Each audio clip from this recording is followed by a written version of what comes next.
Episode 21 of The Critical Spectrum. 21? 21? Oh, jeez. Michael is... I gotta bring up some terrible memes today. Oh, man. Michael is just letting us have it tonight. And and we don't even have alcohol. I'm drinking iced tea tonight. Iced tea hits different, dog. All right.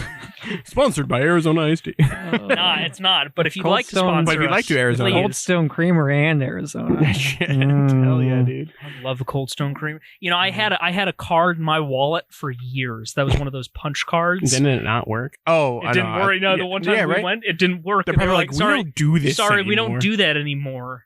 Sorry you didn't decide to come to Cold Stone Creamery in the last, 5 years. Oh, jeez. All right, episode 21. My name is Matthew Magnus Lundeen. I'm joined here by... if we're doing middle names, Colin McClure Steele. Michael Tyler Mergia. Tyler. I keep forgetting that. That's right. Yeah. That would have been my original name. My first name, and I would have been nicknamed Ty. I could see you. I could see you as a Tyler. As a Tyler? Yeah. Could you see me as a Magnus? No. It's really There's nothing against you. It's just I would never use the name because it's too bold. It's too much. It's too much for a kid to live up to. It's like the people who name their daughters Athena and Aphrodite. Yeah, true. True that. I was yeah, gonna say, if but somebody I'm was like, bold, and then I literally just burped into the mic. Is Magnus here? And then he'd be like, I'm here. I don't know. I feel like no, because then kids could give me a nickname like Mag. Hey, did you see Mag over there? Hey, Mag, why don't you just go reload yourself? I was then you could use the pickup line something about sliding my mag into your gun or something like that.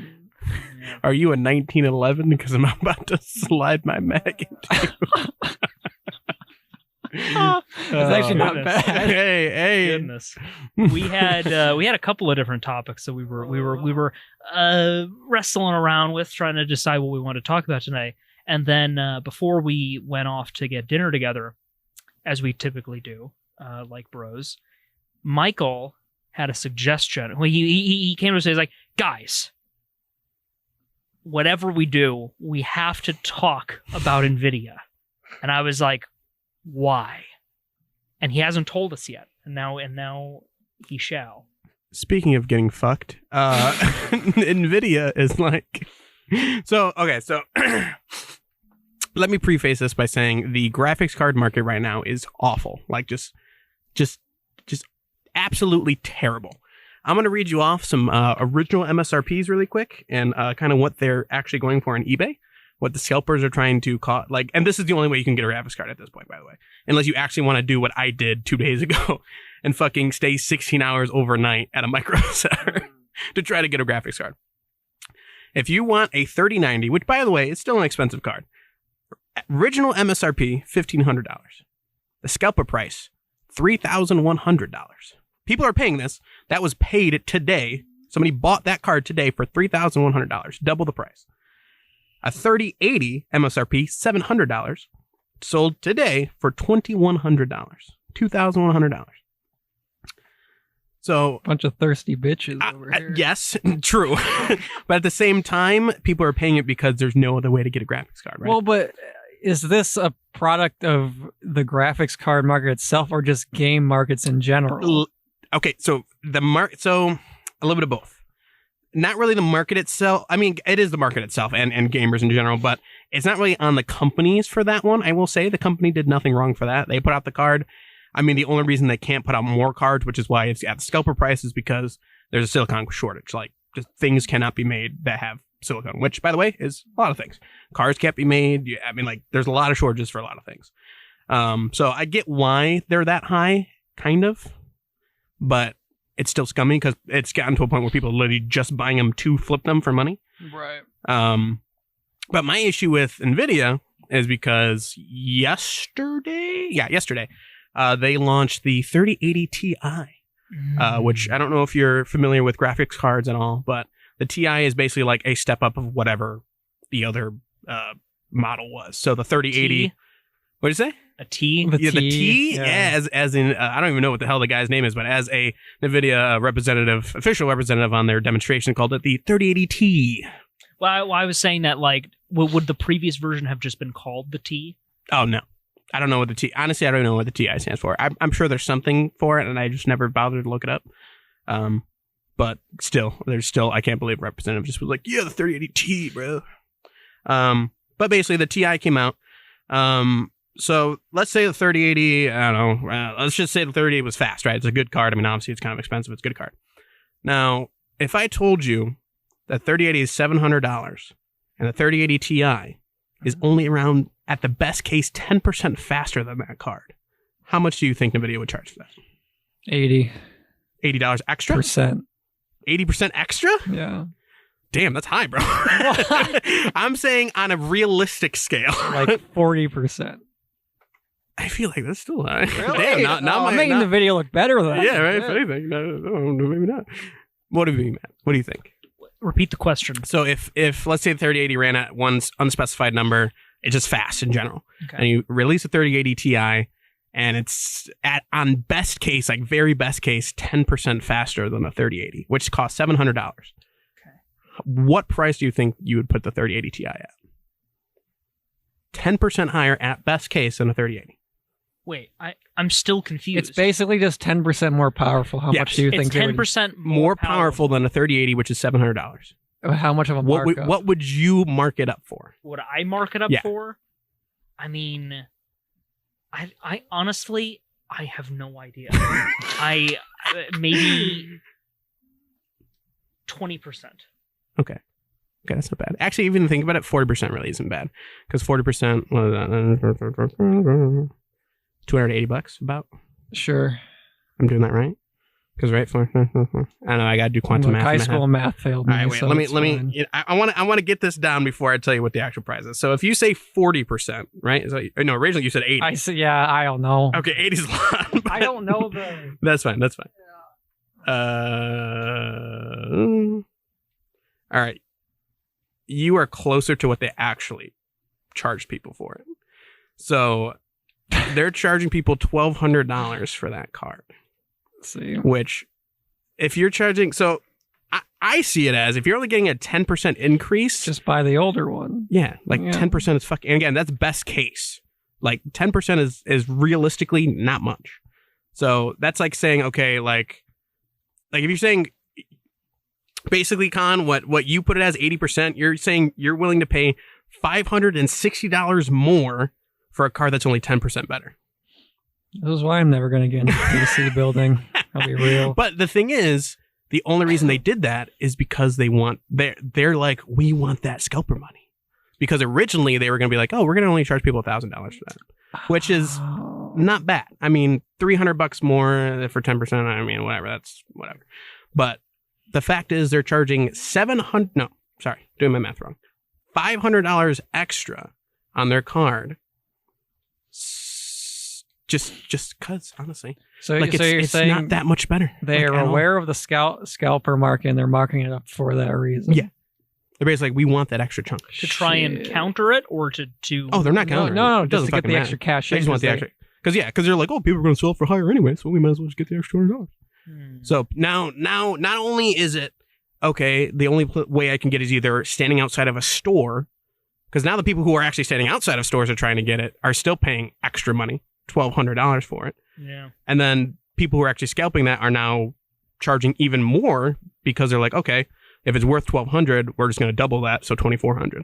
Actually, that card is going on sale for even more than that on eBay. It was sold today at $2,500. Fuck. I just think that's ridiculous. You good? He was so surprised. Yeah, he was like, 25. I'm sorry. I just think that's like absolutely ridiculous. Only 10% higher, and you're charging, I think it's like 70% realistically. 70% higher than the car that's only 10% faster than. And again, that's in best case. Do you remember when we were talking about scalping in an early episode? Yeah. We were. And there was like, there was like a bit of a debate as to like whether it should be made illegal. I absolutely think that we should be like we need to do something about scalpers. Yeah, because I think they are just like the scum of the earth. Because like the companies aren't going to do anything about it; they're just going to lean in. They're going to do what they're doing now. Yeah. They're like, hey, we want that. So wait, basically what they're saying is, we looked online, we see somebody's willing to pay $3,000 for this $1,500 card. So let's just charge extra for this other card. That's basically what they're saying. Yeah. I mean, obviously they're not going to go to 3,000 because that would just be absolutely like Did you scammer. hold on to That's your like phone the a bit third tight? time I've dropped my phone. I'm sorry. That's the second time Oh, wow. that you've dropped your phone.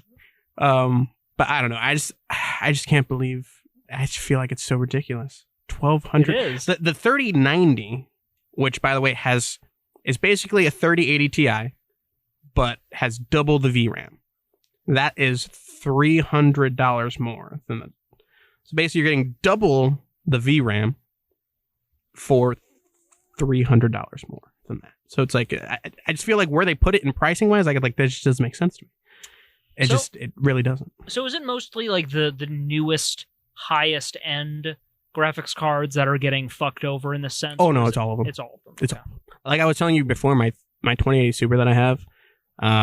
If I was to sell it online, I'm pretty sure I'd be able to get like 1,000 for it, maybe more. And that's a 2080 Super, which technically I think came out 2 years ago now. And I want to say retail for maybe $500, $600. When did this trend start? Oh, COVID. Like Yeah, I'd but- say last year, and maybe end of last year. End of last year. Because in the middle of the quarantine, you came to my house, helped me craft a PC build for the rebuild that I'm trying to do. I've only done one thing so far, which is get the new graphics card. Nice. So I've already gotten past the most difficult and challenging part of this fucking whole process. congratulations, because if you did not get past that part, you would be fucked right Are there now. any other components that are also seen a similar problem?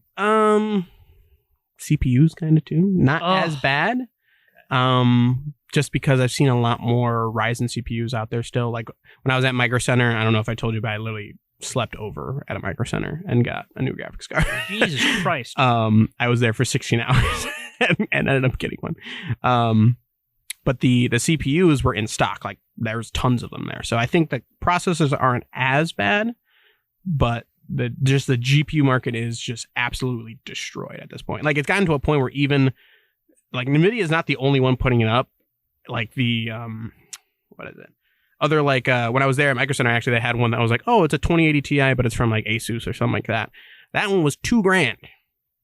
Like from the manufacturer, $2,000. That means if you put that when I go look on eBay, it's probably gonna be like fucking somebody selling it for like probably like $4,000. It's fucking insane what it's at right now. And like you said, scalping, I feel like it's just it.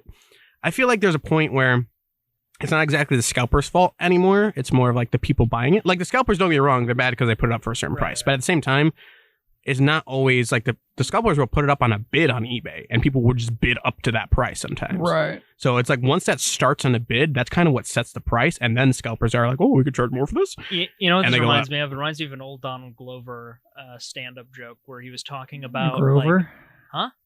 Never mind. It was a dumb Sesame Street joke. That was a dumb Sesame That Street. was man. Colin, you really did need to be drinking tonight. I'm really bringing out the bangers tonight, boys. And Absolutely. People. I mean, you obviously didn't hear this because this was at when we were getting food. You made a quality community joke earlier. No, it was not quality not at all. Good shit. at all. Good It was shit. not. It was not. It was just reusing the same word that was said. Hey, it works for a lot of rappers. Oh, Does- man, they're gonna come for I you. guess. They're gonna come for you on the gram. By that, I mean they rhyme the same word with the same word. Oh, yeah.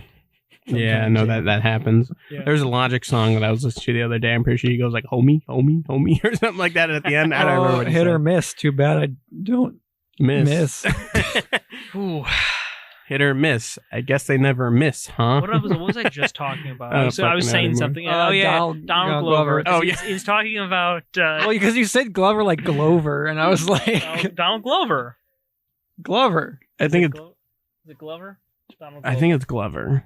Donald Glover. All right. It might be Glover. I usually say Donald Glover, I think. But now I think about it, it's probably Glove-er, like glove and then an R. What do you think it is?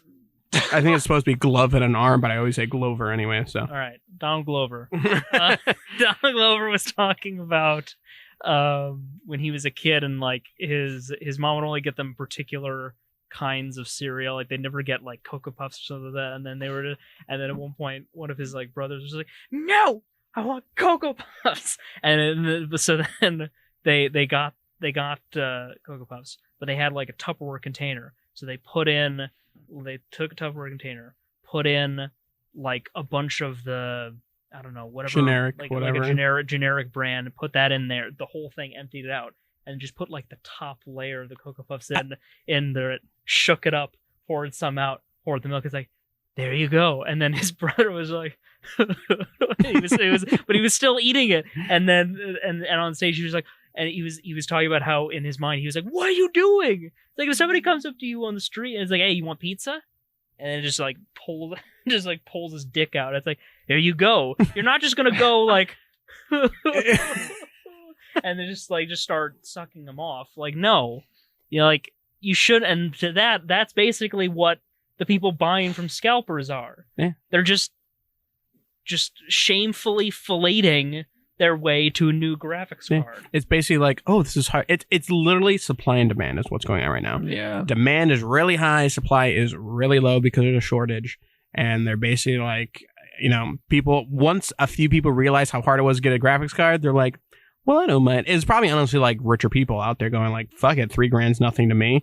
Well, let me just go ahead and buy it. And then once that happens, people online go like, oh shit, I could be charging even more. And they start going for it. So it's like, I understand kind of the scalpers, but also I don't get the people who are like, I bought 20 of these cards. I'm like, sell them all for $3,000. It's like, I understand if somebody just like, you know, bought a card, I don't know, upgraded it later, and then they have a card they're selling, and because that's just how the market is. I mean, maybe they don't even mark it up, but they just put it out there, and if people automatically mark it up, I feel like it's not on you, you know? That's actually what I'm probably going to be putting my card. I'm just going to put my card on eBay on a bid and just see what happens. I mean, your old one? Yeah. That's probably what's going to happen. Well, how do you suppose we solve this solution or solve this problem? Part of it is, well, first off, I feel like that problem is just hard to solve. I mean, that in general is hard to solve with scalping and everything like that. Yeah. I just feel like the fact that Nvidia just decided to up the price for no reason, not even for no reason, just because they wanted to scalp it, that's the only thing that really gets me. Where I'm like, you're basically charging your consumer base scalper prices on something that's not worth it. Because basically, the 3090 Ti is like basically regarded as like the best graphics card at this point. And then the 3080 Ti can sometimes hit that 3090, but cost $300 less. So I get it where if you look at that point, like, you know, like, okay, performance wise, I'm kind of getting close to a 3090, I guess, you know? So, okay, you're technically paying $300 less for the same speed, but at the same time, you're paying $300 less for like half of the VRAM, which is things not all people use. VRAM's a whole different thing. Obviously, I don't want to go into it with you guys. That's a whole bunch of technical shit. See, this is why I'll always be a console pleb. I don't care enough to I mean, learn that's this. the thing is that it's a lot. I mean, you don't have to know it, but it's just, I feel like you want to know enough so that you know you're not getting fucking ripped off. That's my thought on it. Because it's like, at that point, you know, like, okay, half the VRAM, you're like, okay, is that worth $300 less? Worth $300 more? I get double the VRAM. I can do a shit ton more with that card. But then you get, okay, from going from a 3080 Ti, which is $1,200, to a 3080, which is $700, I'm barely getting a difference in like performance anyway. So it's like the performance drops is just like, it just doesn't make sense to me. Like a 3080 Ti sometimes hits a 3090. Okay, that's cool about that. But if a 3080 is already kind of hitting a 3080 Ti, why do you need that extra $500 on top of that? That's just, even if they put it at $1,000, I still think that's high. For 10% extra in performance, you're charging me $300 more? Yeah, no, that's ridiculous. That's not even high. I'm like, honestly, I feel like $900 would like be all right for me. I would never buy it. It's another question of at what point should they be making, like, when they have the capability to make a more powerful graphic card, at which percentage more powerful should they release it, especially with shortages nowadays? That's also what I was trying to get to, is like, don't even make a Ti. Yeah. Like, there was already people, like, to put it in perspective, even before the Ti came out, there were already gamers and a lot of like reviewers saying, don't even get a 3090. Like, people were literally saying, don't get a 3090. If you're going to game with it, it's a ripoff. They were literally saying it's a ripoff because it was going from $700 to $1,500. That's double the money, a little bit and more. So it's like, people were saying, don't get a 3090, just get a 3080. It's going to be plenty good for what you need. So the fact that they, you know, put out a new card, which technically has more VRAM, which is also part of what the shortage is. So you're putting, like, if you have less 3080 Ti's, which has more memory than a 3080, then you're able to make more of the 3080 is more what I'm trying to say, you know, because you go from 10 VRAM to 12. So if you take those 2 extra ones out, so out of 5 cards of a 3080 Ti, you could have made 1 extra 3080. Right. So it's like, just literally don't make a 3080 Ti. It's already so close in fucking, you know, pricing. I feel like what it was, they were like, well, now I feel like we're not charging enough for a 3080. So let's just make 3080 Ti and start charging out the fucking wazoo. Yeah, I mean, of course they don't care because they're just making money. That's what I'm saying. Of it, but literally, like I just watched a video of somebody tear down a 3080 Ti today, and they literally were like, there's 2 extra gigabytes of VRAM on this board, and that's it. Like they're like, everything else in here looks exactly the same to a 3080. So they're like, there's your extra $500, folks. Yeah. They're like, everybody on review are just fucking ripping this card apart, basically. Except for the people who are like, I don't know if they're just wanting to see the good in it, but some people are like, oh, compared to the 3090, it's better, you know, it's better price. And I'm like, yeah, but don't compare it to that because it's sponsored. Yeah, that's what I'm saying. Honestly, I feel like they are. They don't say it, but I feel like they are because I'm like, if you compare it to that, then yeah, it looks like a better card. Now, Nvidia, if you sponsor us, I'm just saying. Yeah, if you sponsor us, I mean, then 3080 Ti is a pretty good card. I mean, I did switch from AMD to Nvidia, and I've had no problems. I mean, don't get me wrong. I have an Nvidia graphics card. but realistically, the only reason that's the case is because I hadn't replaced any part of my PC since I got it built in 2014. Yeah. No, I mean, don't get me wrong. So the only reason I have Nvidia because they are the better graphics card company. AMD did come out with newer cards that are like way better than their old cards, but they're not there yet. So I feel like give it another year or two, AMD is going to fucking overtake them because AMD has already overtaken Intel as like the best chip company. I don't care what people say. They're basically like the best. So I don't know what you have. I think you have AMD. I have AMD. But you have like an old AMD. An old AMD, yeah. So you're upgrading to a new AMD is going to be like fucking going from like a shitty Honda Civic to like a fucking Ferrari. Nissan game. You didn't say Nissan. I know you Should've said your Nissan. example was you were literally about to just name my own example. No, but like, but that for me though, like I feel like that would have been too much of an upgrade going from a shitty Honda Civic to a Nissan because mine's just a newer Nissan. If I went to a newer Honda Civic, it would have been nice still, you know. But like Nissan. I know it's still, don't get me wrong, I really like my Nissan. But like going from just a shitty Honda Civic, like worse than my Honda Civic is what your graphics card is or your CPU is now. Go to a fucking like brand new Ferrari and that's what it's gonna be like for you. The fucking difference in chip design is fucking crazy. But how much is that gonna cost me? Honestly, going to a chip that's gonna be better than yours, maybe $280 for the chip. Really? You can get a 5600X, which, by the way, I'm pretty sure you have maybe... I think you have a 4-core processor right now, like quad-core. Going to a 5600X, which is going to be like... I think it's on sale right now for like $280. I'm pretty sure that's going to be like 6 cores, which is a lot for what you're going to use it for. And then speed-wise for single-core, like it's going to be insane. Can you send me the name of this? I'd like to... Yes, but the only thing is you're going to need to get a motherboard too, so it's going to be more expensive. It's a new motherboard. You're going to need a new board. I would be surprised if you could use your same board. I'm going to need your help with that because I really don't want to have to reinstall everything onto my C drive again. Yeah, it's a lot. No, your C drive will be fine. Oh, really? Yeah, your motherboard won't change anything.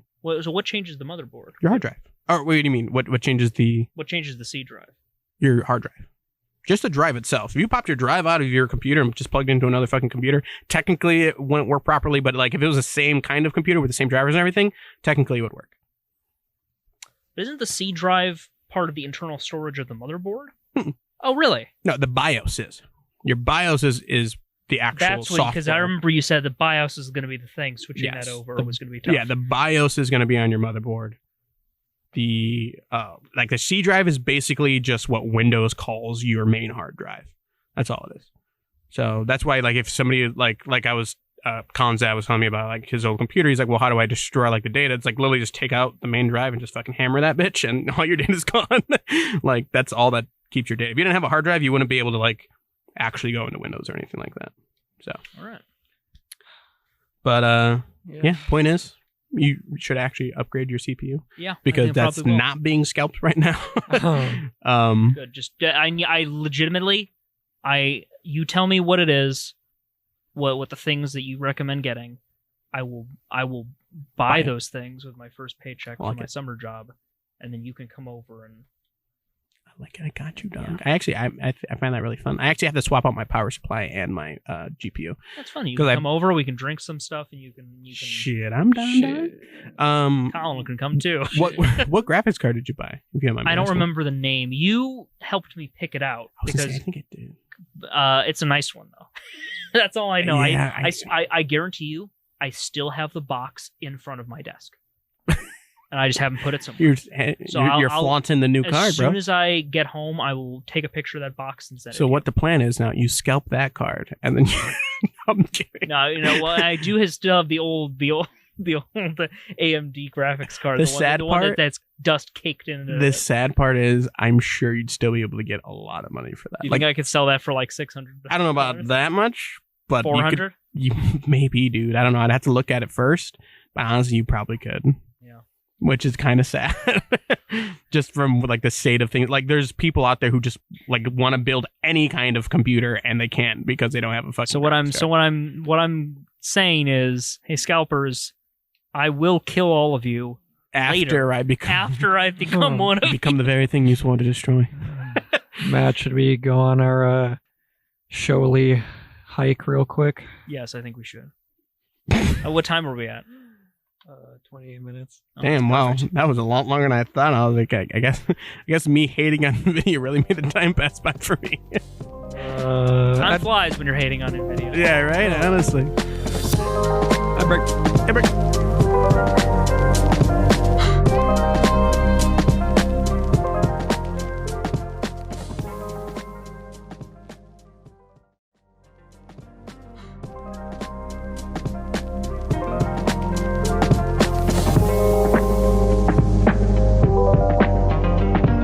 And we're back.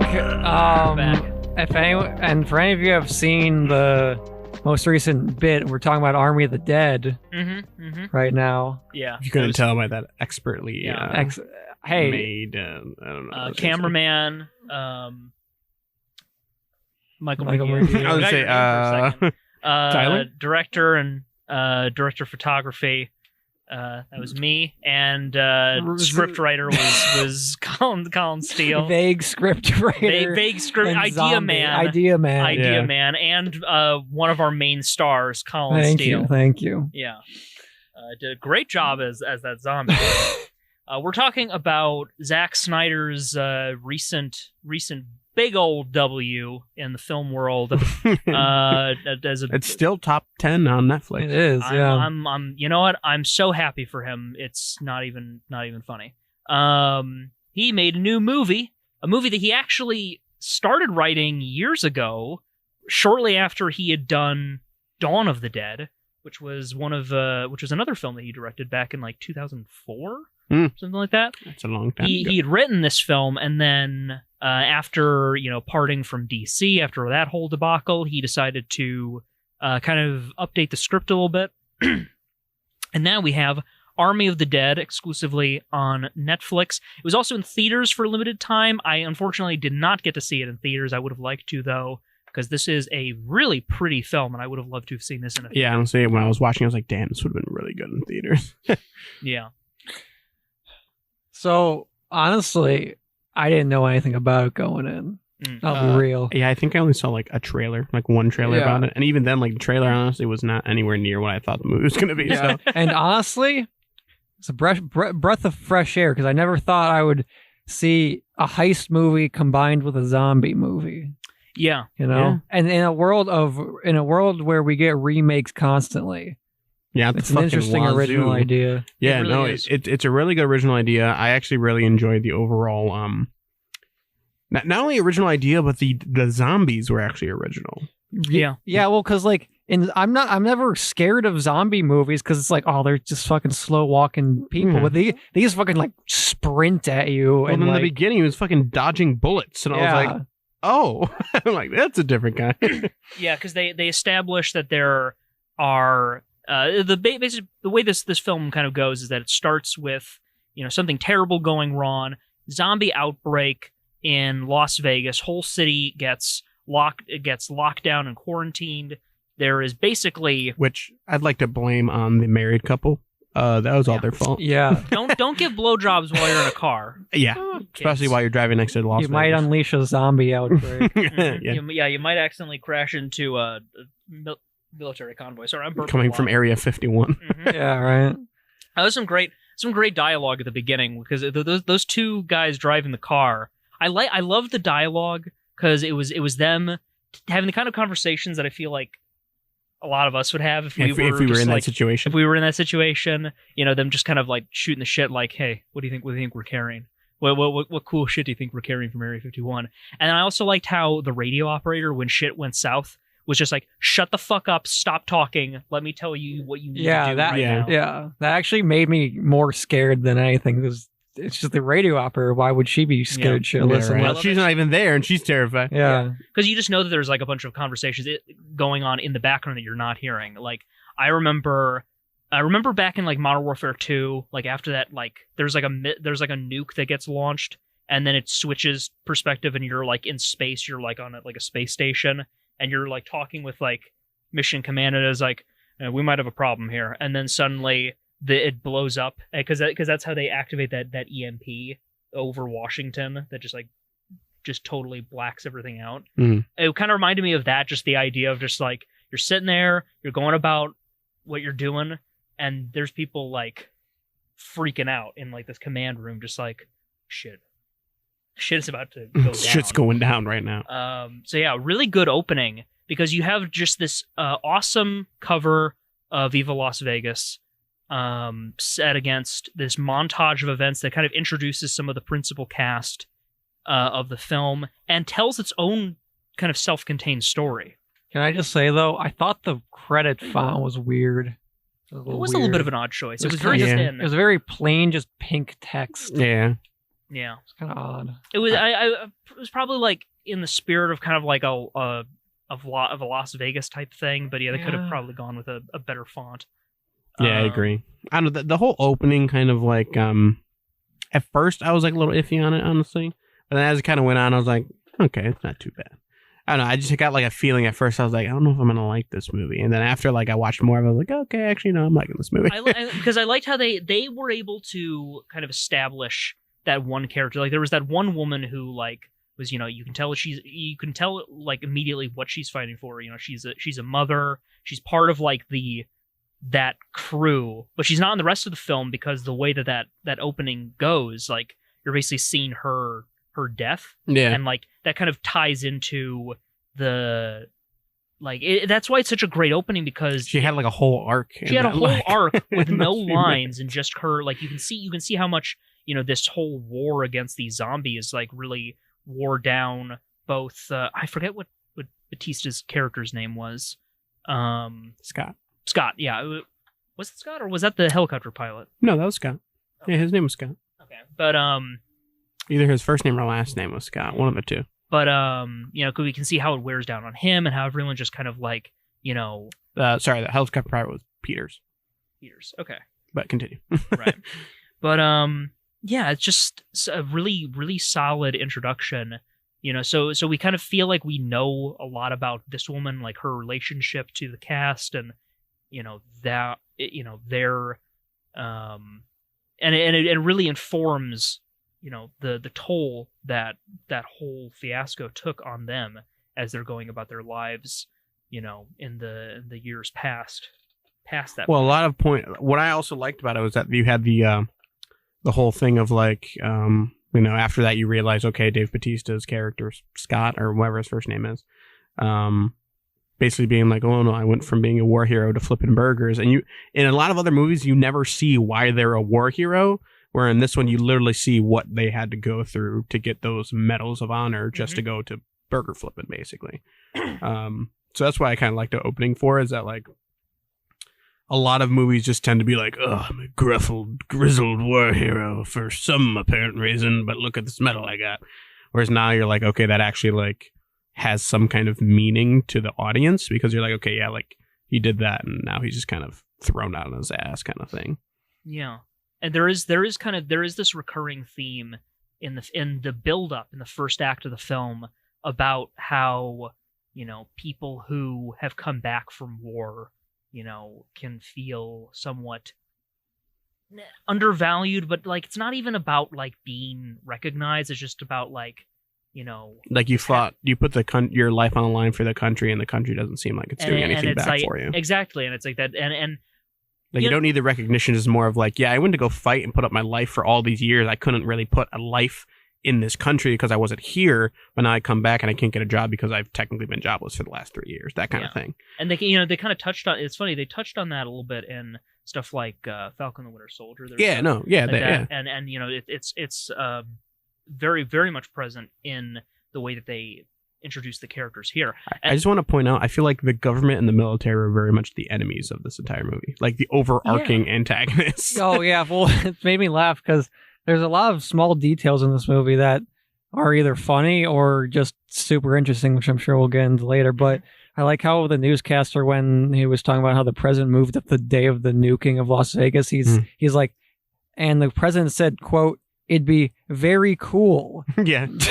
Super cool to have it on. There's that kind of like, it's the poking fun at like the president, like whatever, whoever they are, trying to kind of, seem hip and cool.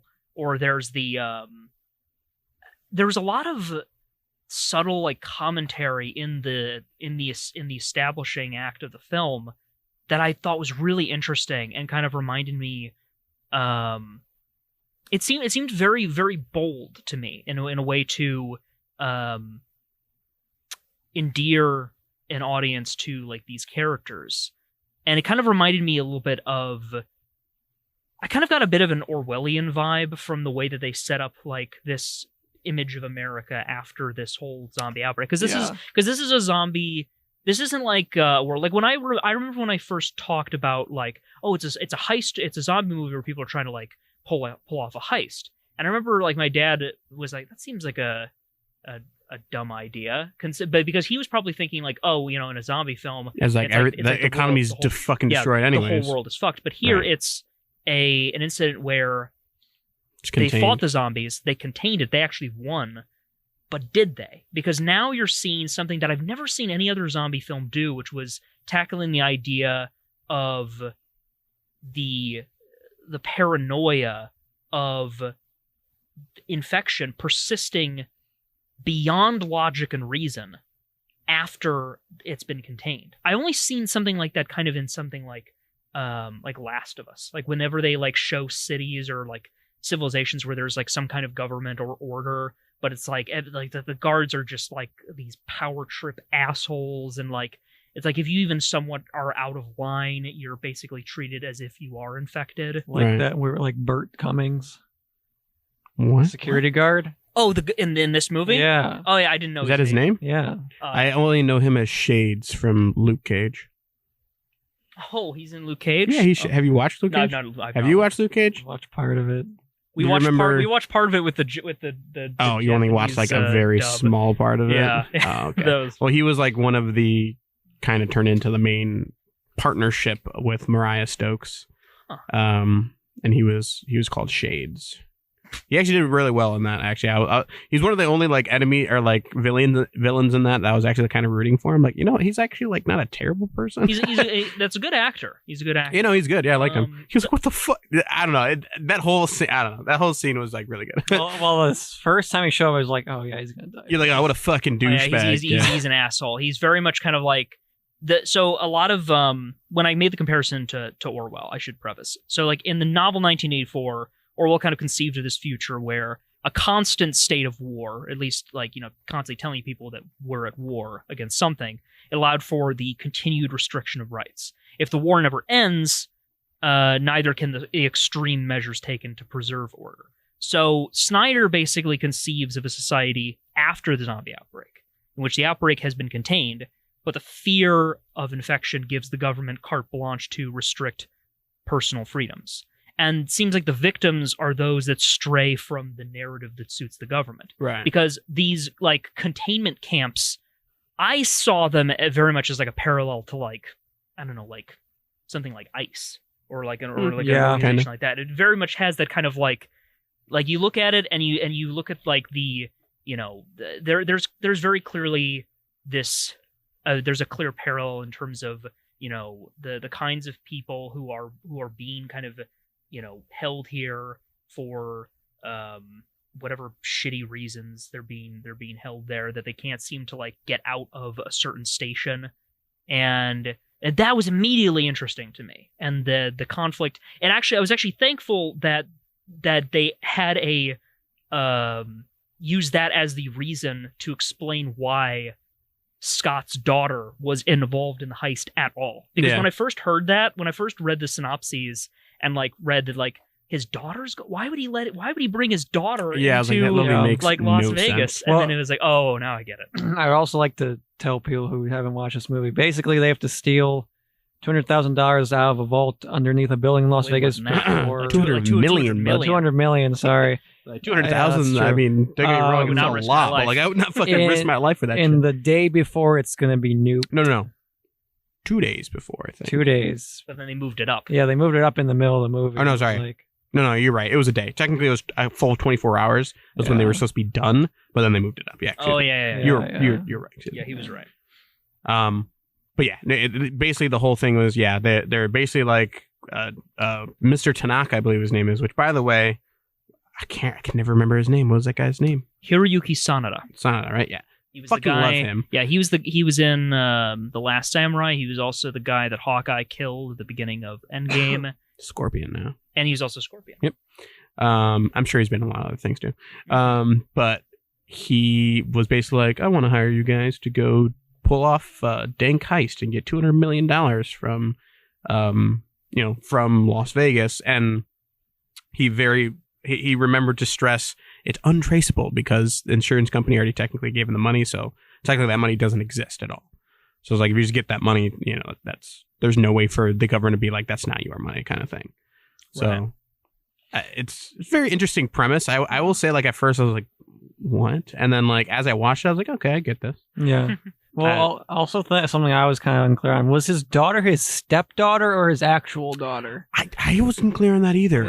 Yeah, they never established. At first, it felt more like his actual daughter. But then she's like, you killed my mother instead of like mom. But at the same time, like, yeah, that's true. It could have been her having distanced herself from him. Right, because in that moment too, she also, instead of calling him dad, she goes Scott. Right, that's why I'm confused. So like, I feel like I didn't even consider it being a stepdad. I did actually. In that moment, I was like, maybe, but then as it went on, I was like, I think it was more of like, at first she didn't see him in so long, she kind of had that like hope of like, Dad, you're back, and then like eventually she like remembered why she was hating him, and then like went back to like, oh, Scott, that kind of thing. Right. So I feel like it's still more of like blood, but I can't really say for sure. Actually, we can answer this. Actually, if we Google this, and there was a line actually. Considering she has the same last name as him, I'm going to assume that's his actual daughter. Yeah, but the stepmother, if they marry, technically, you but still... very rarely does. That's true. That's true. Take it. There was a line I had to rewind. I was already 50 minutes into the film, and then I started doing my notes because I was really, really vibing with the film. I rewound it to the first time where you see, what's the daughter's name again? Kate. When Kate is having that argument with the asshole from the asshole guard. Shades. Yeah, Shades. Let's just call him Shades. We're gonna call him Shades, even though he never wears shades in the film. No, he doesn't. Which actually, I thought he does. He has sunglasses on like the first shot you see him, but then he takes them off. Does he? Does he? Yeah. I thought. Are you thinking of the security guard, the guy who was working with Tanaka, the guy who like double crossed? I don't think so. I swear he walks up with shades on when he's bullying Gita. Kate and Gita. Yeah. Maybe. I don't think so. But if he does, I want to look back now, because if he does, and if they're the same shades from Luke Cage, I'm gonna be like, fuck yeah, what a nice nod. Because honestly, seeing him without sunglasses is kind of weird now, because he was called Shades because he wears sunglasses 24/7. But there was a line that said the first sign where he like threatens this one girl, like a friend of Kate's, who ends up going into the city to try and steal some money to get her and her kids out of the camp. And he's like threatening her. He's doing like he's gonna like give him the temperature check. And be like no, maybe you're infected. And then he says the first sign of infection is belligerence and actions outside social norms. And that's the moment where I was like, oh, this is absolutely some like social commentary. Yeah. This is like if you like it's like in this world of like doublethink and like, the fake news, like convincing, just kind of making it seem like this is how we have to protect the country. Like I was like, oh, this is some. I really liked how Snyder introduced that into the film, because I think it made him the person who I was waiting to die the absolute most. Oh yeah. And then also I felt that it was a really nice piece of world building. Well, you actually got to see him die twice. True. I actually really liked that scene that you're speaking of because of how they did the temperature gun, because they did it almost like he was like pulling a real gun. Like they did it almost like he took a gun out, pointed at their head, and it was almost like Russian roulette, like click, and then like just when he did that, the way it did it, I was like, that was very much almost like he's playing with your life right there, even though it like wasn't an actual gun. Like I don't know, I feel like I got that from it was actually a pretty tense moment. The second that he started speaking, just because of like, and I guess this is just a sign of how fucked things are like in life at times. Like as soon as he started speaking, I was like, oh no. Oh god, this is stressful. Well, also because like later on when the French lady, I don't remember her name. The coyote. Yeah, coyote. Isn't that what they call her? Coyote. Don't they do that? Coyote. I just heard that. I remember. But like when she was like, "Oh, I've seen what he does to other women, like rapists, kind of thing," and I was like, "Oh, he definitely needs to die." I loved when Marianne Peters, the helicopter pilot. Oh yeah. I loved when like after she like said that, she was off to the side just like shrugging like I can't argue with that. Yeah, I can't argue. I loved her character. She was great. She was digitally added in because the person who originally played her character was a guy who had allegations against him, and Zack Snyder was like, I'll just replace them with this actress. That's fucking well. That was really well. Yeah, I didn't even realize that. Really well done. The thing is, she did interviews on like the Colbert, on like this late show with Stephen Colbert, where she was like, "I've never actually met Dave Bautista. I co-starred with him. I've never met him because she was added." That's fucking good. Yeah, I've been waiting 2 weeks to tell you guys that fact because I thought it was so. That is crazy because I did not notice it, and honestly, she was one of like the best parts of the movie to me. And she wasn't even in there for that long. She wasn't. I was just like, I really like her. I'm like, just I really snappy dialogue. I really hope she lives to the end of it. I watched a clip before I'd seen the movie that was like when she was introduced, and I immediately was like, she's the coolest character. I love her.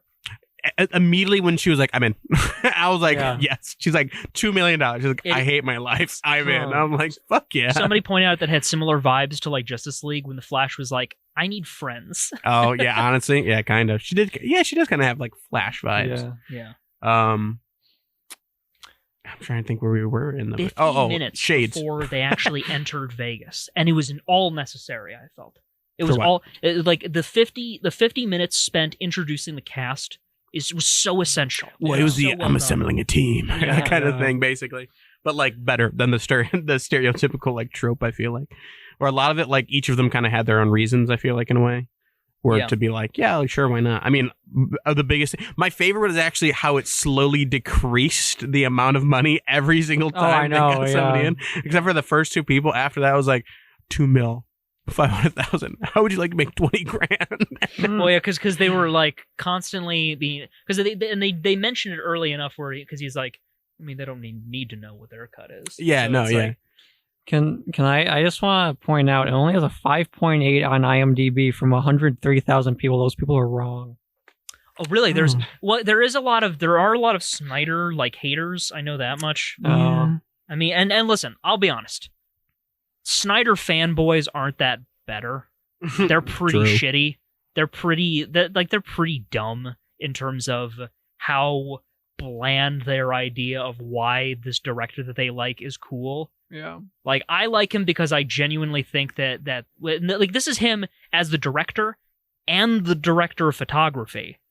So like this is, I mean, he really was holding that camera, like guiding some of the best shots in this film, and this is a very pretty film. I thought. Yeah, overall, I really liked how the cinematography shows. I feel like. Yeah. I also want, Maria and Scott's relationship. Mm-hmm. How at the end, I mean, spoilers obviously, but right as she's about to get killed, she's like, "I wish we could be something more." I thought that was weirdly added in. It did feel kind of came. Yeah, I was like. That part I did didn't come see out of any nowhere. of that. Yeah. And here, the thing is, I'm glad. Ray and kind I'm so glad that happened, and that there was at least one more scene in between that and her dying, so that it didn't feel so out of left field. Because if it was pretty, I don't know. Even then, I was it still felt out of left field. Here's the thing: that at least the way it was done in the film, at least I can be like, that felt a little bit out of left field. But if it had been done this exact moment before she died, then I would have felt like it was done for comedy's sake, and that would have been even worse. Yeah, honestly. Because that's a dramatic moment. That's like the moment where the the main cast and the alphas like clash truly for the first time. Yeah. Because every other time it's been like this kind of uneasy alliance, which is another really cool thing, because I like that the zombies in this film aren't just zombies. They're more evolved, they're more powerful, they're intelligent, and so and have the power to reproduce, apparently. Yeah. Well, I was getting very much like Game of Thrones vibes. Actually, from this whole movie, I kind of got Game of Thrones vibes in two different ways. I got it for basically the White Walkers. Yeah, I was like, that guy's riding a fucking horse. That man's fucking a White Walker. Yeah. So like just the zombies like actually having their own kingdom, and there was like same thing in Game of Thrones. Yeah, like you had the really smart like alphas, and then you had just the fucking regular ass like crazy White Walker things. That was kind of same with the Shamblers, which we kind of saw, but not really. I thought it was actually really cool. Just added lore of like, oh yeah, like, you know, they're all dried out because of the sun, but when it rains, they come back. I'm like, that's actually kind of like cool. Yeah. But the other thing was the deaths were satisfying. And I feel like Game of Thrones is known for having like terrible villains and then killing them off in terrible ways where you're like, good.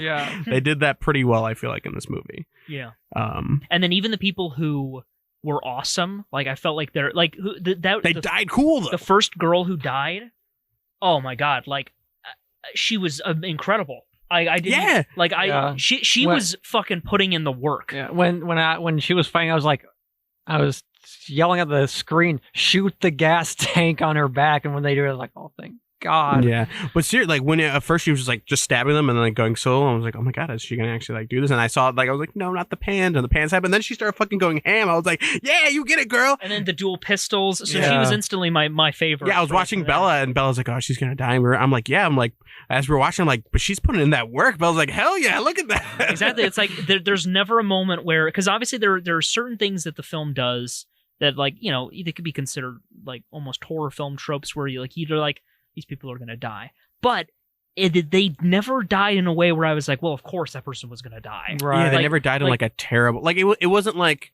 It wasn't the expected death. It wasn't just like I thought she was going to just get... Like, Pam was going to fall. She's just going to get overcrowded by zombies and die right there. Nope. Like, they had like... She fucking put in the work and... Fought till like tooth and nail. And by the time that she did die, I was like, honestly, you know, you put in... You did good enough. And even then, she didn't die by her own. Like, she would have lived if it wasn't for the fucking asshole, the security guard dude. Speaking of which, the traitor, Tanaka's lackey, who did that. Where have I seen his actor before? It was bugging me. Yeah, he's been in other things. I can't remember where. I know he's been in other things, but I truly can't remember for the life of me. I was the same way. I was like, who the fuck is that guy? But. Yeah, that guy, fuck that dude, man. Like, like, honestly, the only true villains in this movie were actually humans, you know? Because when it comes down to it, the zombies, the only reason they started killing was because, like, they're basically one of the leaders got assassinated, if you really want to put it that way, you know? Like, if you just treat it like another human tribe or some shit, like, they're basically the queen and their heir was killed. Yeah. I'm sorry, I'd be pretty pissed. I mean, you sympathize with the zombie. Yeah, too. you literally came into my kingdom, killed my wife and my child. Yeah. I'd be pretty pissed. You know, like, I feel like the zombies actually were not really at fault here. No. Whereas, first off, the government obviously was the one who created the zombies. Either that I have theories about that. Okay, either that or I was going to say, or it literally is aliens. And like it's like an alien, like something that took over. I don't know. Well, that's what I figured it was, because I think that we're obviously going to talk about the theories as to, you know, what was going on with those 3 particular zombies that died. But Well, it's Oh, yeah. well, mostly just two. Yeah. The final boss, like that's easy enough to explain. The But, final boss. Yeah, well, the leader, the head alpha, because so basically, some zombies when they got shot in the head, you could see like blue liquid or like Yeah, a kind blue of lighting like- effect. I feel like you could only say that with like one or two, though. I feel like. Well, because the main alpha at the end when he gets shot in the head, you see it. Then there's two where their eyes were glowing, and as they died, they like it was it. Looked We thought that they were like you texted me, and I was still watching the movie. And I was like, "Did you see the cyborg zombie?" And I was like, "You mean the fetus?" Because they were glowing blue. It's like no, and I saw it, and I was like, "Wait, what the fuck?" Yeah, it was looked He that? looked like a fucking Terminator. Yeah. I saw it. I was like, what was that supposed to be? Like, I don't know how you even factor that into what they're going for here. I think I know. that what I think it is because, and I'll use the main antagonist, like the head alpha. I'll use his death as the example. When he died, he had the blue stuff. I think that just some of these zombies, they had like some concentration of whatever like alien symbiote thing and created these zombies in the first place at a high enough concentration that it just caused this glowing effect. It was like a TV getting shot out.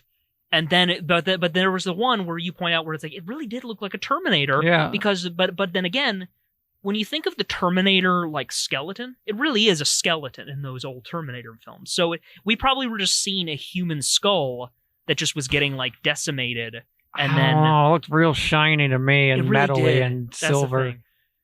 Well, it's like at the same time, it kind of reminded me of I've been playing Mass Effect, but they have sort of like a zombie enemy called a husk in it, right? Mm. But it also has like a blue mechanical effect. It kind of reminded me like a blue like cyborg sort of thing. Right. It reminded me kind of that. So I don't. It's like, but I'm trying to figure out how possible cyborg zombie and the skeletons they find by the vault that are them or look like them. First, I want to say Yeah. it's actually confirmed they are cyborg zombies. Really? Yeah, I'm reading it right now. So they are actually cyborg zombies. They're actually making an animated series called Armored the Bed Lost Vegas. And he said that they will be explored in there. And he said, without giving away too much, if you pay close attention, there are a number of zombies that are clearly not zombies. You see normal zombies, and then you see some robot zombies. And then he just says, are they monitors that the government has placed along with the zombies to monitor them? Or are they technology from the other world, from another world? And he's like, I'm not going to say, but yeah. By the way, I guess the original zombie's name is Zeus. Yeah, I saw which that. I assumed because of the whole Zeus thing. Yeah. And because they were at the Olympus. Yeah. So Well, I'm gonna need you to send those videos to me again because I still don't have them in my folder. Oh, all right, I'll have to airdrop them later. So Yeah. I think I just closed it out too early.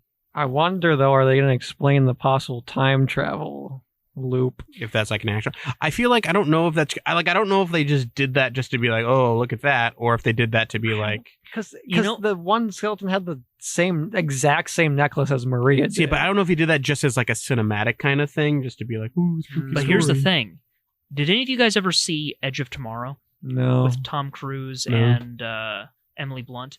Well, I highly recommend it because it's one of the best like sci-fi action films of the last couple of years. Absolutely incredible.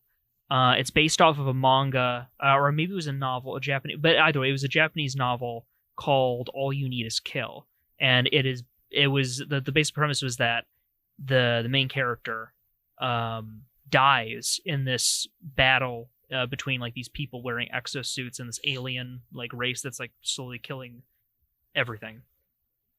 But he dies after killing one of this special breed of the aliens and getting coated in its blood, which is like acidic, and he like dies. But then he wakes up like a day later, like a day earlier, right when he arrived at the military base, and he's like, what the fuck? And he's caught in a time loop, and then he needs help from the deuteragonist, the female character, to basically figure out what's going on. He discovers that he is basically in a time loop because he's basically locked into the same like hive mind that all of the aliens are using because they're like learning from their experiences and their deaths so that they can be better at invading Earth and killing everything. Oh, okay. So I wonder if maybe part of the maybe it really is aliens and the weird robots that are like assimilated into the group.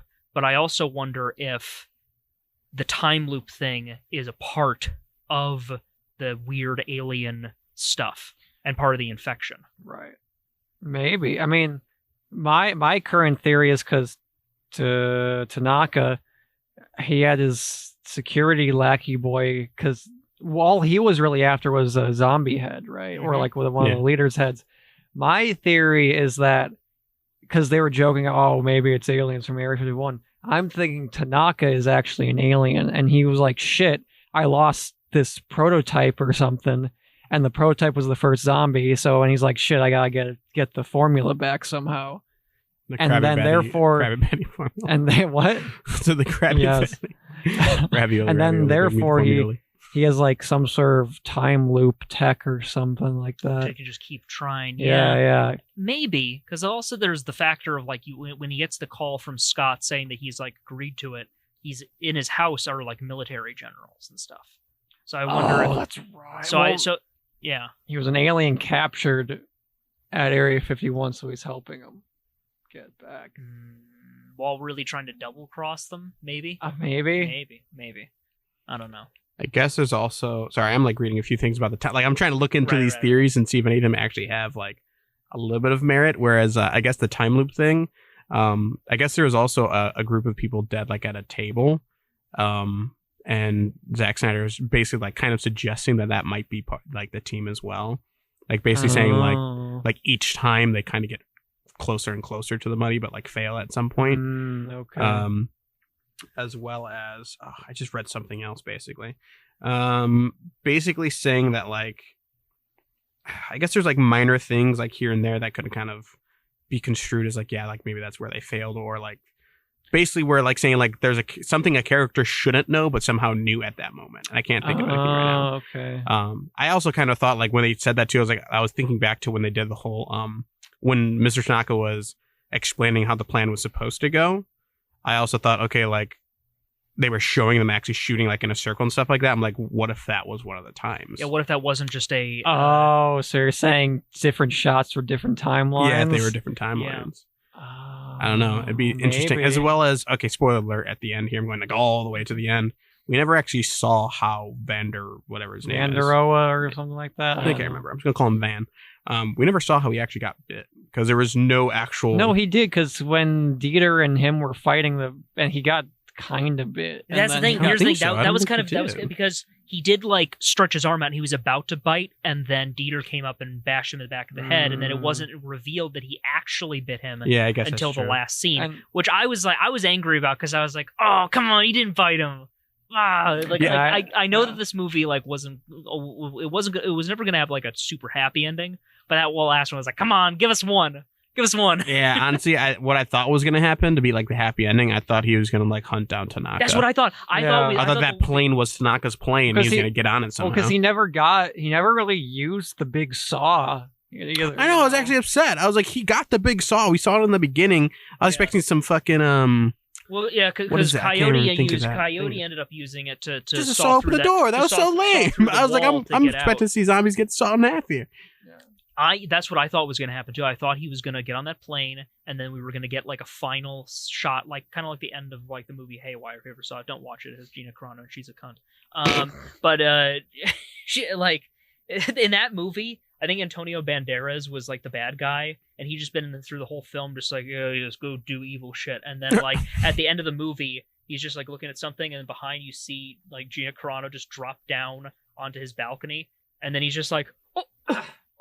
And then the movie ends, cuts to black, cuts to credits. I was hoping that it was just going to be like Tanaka, and then just him with like the saw, just like about to, and then just maybe cut to credits, and like, yeah, he's gonna fuck him up.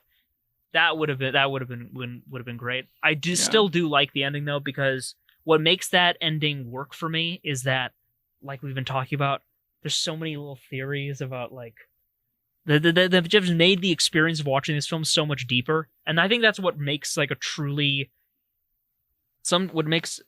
great film sometimes, is when there's the character-driven narrative, which I think is really great.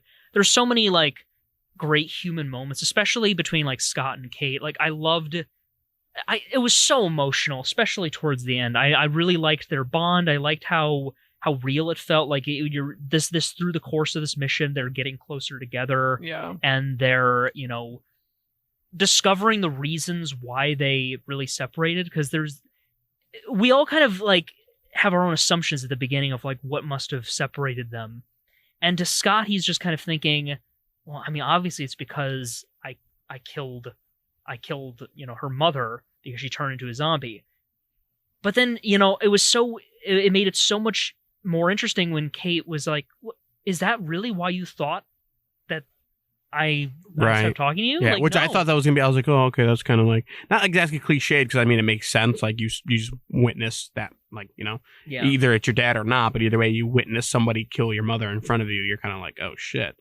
But, like, at the same time, I was kind of I always think about that where it's like, but he kind of had to, He had to, and it's so it's like, if they did that, I was going to be like, oh, that's such like a stupid and first reason. I thought it was going to be kind of like you had to do it, but it doesn't stop it from hurting type thing, which is I thought it was going to be like an easily redeemable moment. Yeah. Like, that's what I thought was going to happen, where it's going to be like something like, where it's like, well, like, I had to do it, and he had to like explain, and she was like, I understand now, I love you. But it wasn't. It was more of like, after you did it, you just straight up left. And I was like, damn, like, that was actually a good. I was like, you know what, girl, you got a reason there. That's true. Yeah, it was just totally valid. Yeah. So I really enjoyed that as well, where they didn't just kind of like lean into like the dumb. You know who I really felt bad for? Gita's kids. She died for nothing in the end, Who? Gita's kids. The woman who went in and Kate was after. Oh, yeah, Gita Wait, was. did they die? No, the kids didn't. Gita did. Oh, yeah. Yeah, because Did she? Yeah, she died in the helicopter you don't crash. see- Did we see her? Because No. that was So another I'm issue. That was assuming another she's issue. dead. Exactly. That's the thing. That's another issue I had with it. Is like we see Marianne dead. You never 'cause you never see the resolution of that story. Yeah, we But, never no, see but the you see resolution. Kate go into their tent and be like, "I'm so sorry, kids," and then Do you? hug. Yeah. I don't remember that. I don't remember that at all. I don't Hold on, remember that at all. because it goes her getting picked up by the helicopter to then to Vanderho and then his story to the end. I don't think we I ever saw. swear, I'll have to. We'll have to I'll have to look it rewatch up it. or We'll have to something. But I rewatch it. swear she does I that. don't think so. Swear think she she- does that. Although theoretically that wouldn't be possible because the camp would probably have been nuked too. Oh, yeah, they would Actually, be no, at they were gone. But they'd be at a different camp. They'd be a different right, camp, yeah. actually, no, yeah, I swear she came in and was like, "I'm sorry." Because I don't think so. because I I don't think they remember showed her afterwards. the last thing they ever showed was her in the desert as that helicopter was in the background to pick her up because she was Yeah. despairing of Maybe. what she'd just done. Maybe I'm remembering the part where the kids were like, "Mom's gone." Yeah, I think that's what you're remembering. Okay. Because Wow, Gita's kids really got fucked. they really did. Yeah, damn. I mean, to be fair, Kate like told Gita, "Don't go in," and I she mean, was like, that's "Go fair. fuck yourself," and went in anyways. When Kate Yeah. punched Coyote, that was like, oh, damn, all right. Yeah. Now I'm not. I don't feel so bad about. I feel she'll be fine when if she goes in with them. Well, she also got her own gun, and I mean clearly she knew how to use it. She was popping headshots. Yeah, she got fucking killed at all those the- fucking zombies in the end there, and that one hallway. I was like, "Oh shit!" Can we? I don't know why Scott dropped his rifle in that stairwell. He could have just. He He should have needed just had a both strap hands. on it. Yeah, I know honestly. he needed both hands. They have straps for a reason. Can we talk about Van and Dieter's bromance? That was some good Bro. shit. That was cool. And then he saved him. Nice. Oh, Yeah. That was really nice. Honestly, I thought all right, we'll go back to that in a second. But I totally thought that when they were like, "Oh, you feeling clammy?" I thought he was gonna be like, "I have radiation poisoning." I was about to say, yeah, because when he got out, because like he's in the vault when the nuke goes off, and he Right. comes out, I was like, man, if he's not dead from being a zombie, he's dead from the radiation poisoning. Yeah, I was say there's no way. That's why I was hoping that he was gonna go kill Tanaka and then like die of radiation poisoning. So they would have been like yeah, bittersweet kind of thing. bittersweet. But Just like, yeah, no, their bromance, that was great. At first he's like, "Oh, this kid," and then afterwards I was like, "Damn!" I'm like, look, they look at each other like the money, and they're like the money, and they go and run yeah, for the that was money. a great moment. Yeah, Them also trying to get into the vault was pretty cool. yeah. Um, Dieter turned into like a fucking like hard ass. So he's like, Yeah. he's like, "Keep your team quiet, bud." I was like, Yeah. "Oh shit!" After screaming like a girl like 10 minutes before that when a zombie was there. yeah, Scream, man. Goodness. Damn, yeah, that was really. I love that the whole scene with them down there. That was a really good scene. Yeah, it was good. So, I feel like again when it comes down to the going back to the deaths, I want to talk about like first off the main character's death. None of them were just like awful. Like none of them just had like, oh, you got popped and that was it. You know, a lot of them were like fighting tooth and nail to the end kind of thing. Yeah. But again, the villain deaths where it comes down to Shades, him getting killed technically twice, first getting popped in the knee, being sacrificed. Fucking Tiger King. Killed off. And then when the fucking that one dude with the actual shades on the Tanaka's security guy. That's what I was saying. Tiger King. When the fucking tiger comes and like slowly just like keeps fucking ripping him, I'm like, good, die. Him biting the head off. Dude, that was fucking. They have some visceral deaths in this. Yeah, like, they do. A lot, do. like Maria's more so than Mortal Kombat. Dude, again, better deaths than Mortal Kombat. Maria's death. What fucked me up about that is like you have her dying. And that visceral neck snap. Yeah, the fucking the spine that bone or popped. whatever. I think that was a spine. Yeah, it was a spine. And then you have Scott, Dave Bautista, just fucking going ham on these zombies, and but also it's great. And this is why Dave Bautista is great actor, because you get to see him fuck these zombies up, but also like you can tell that he is in despair.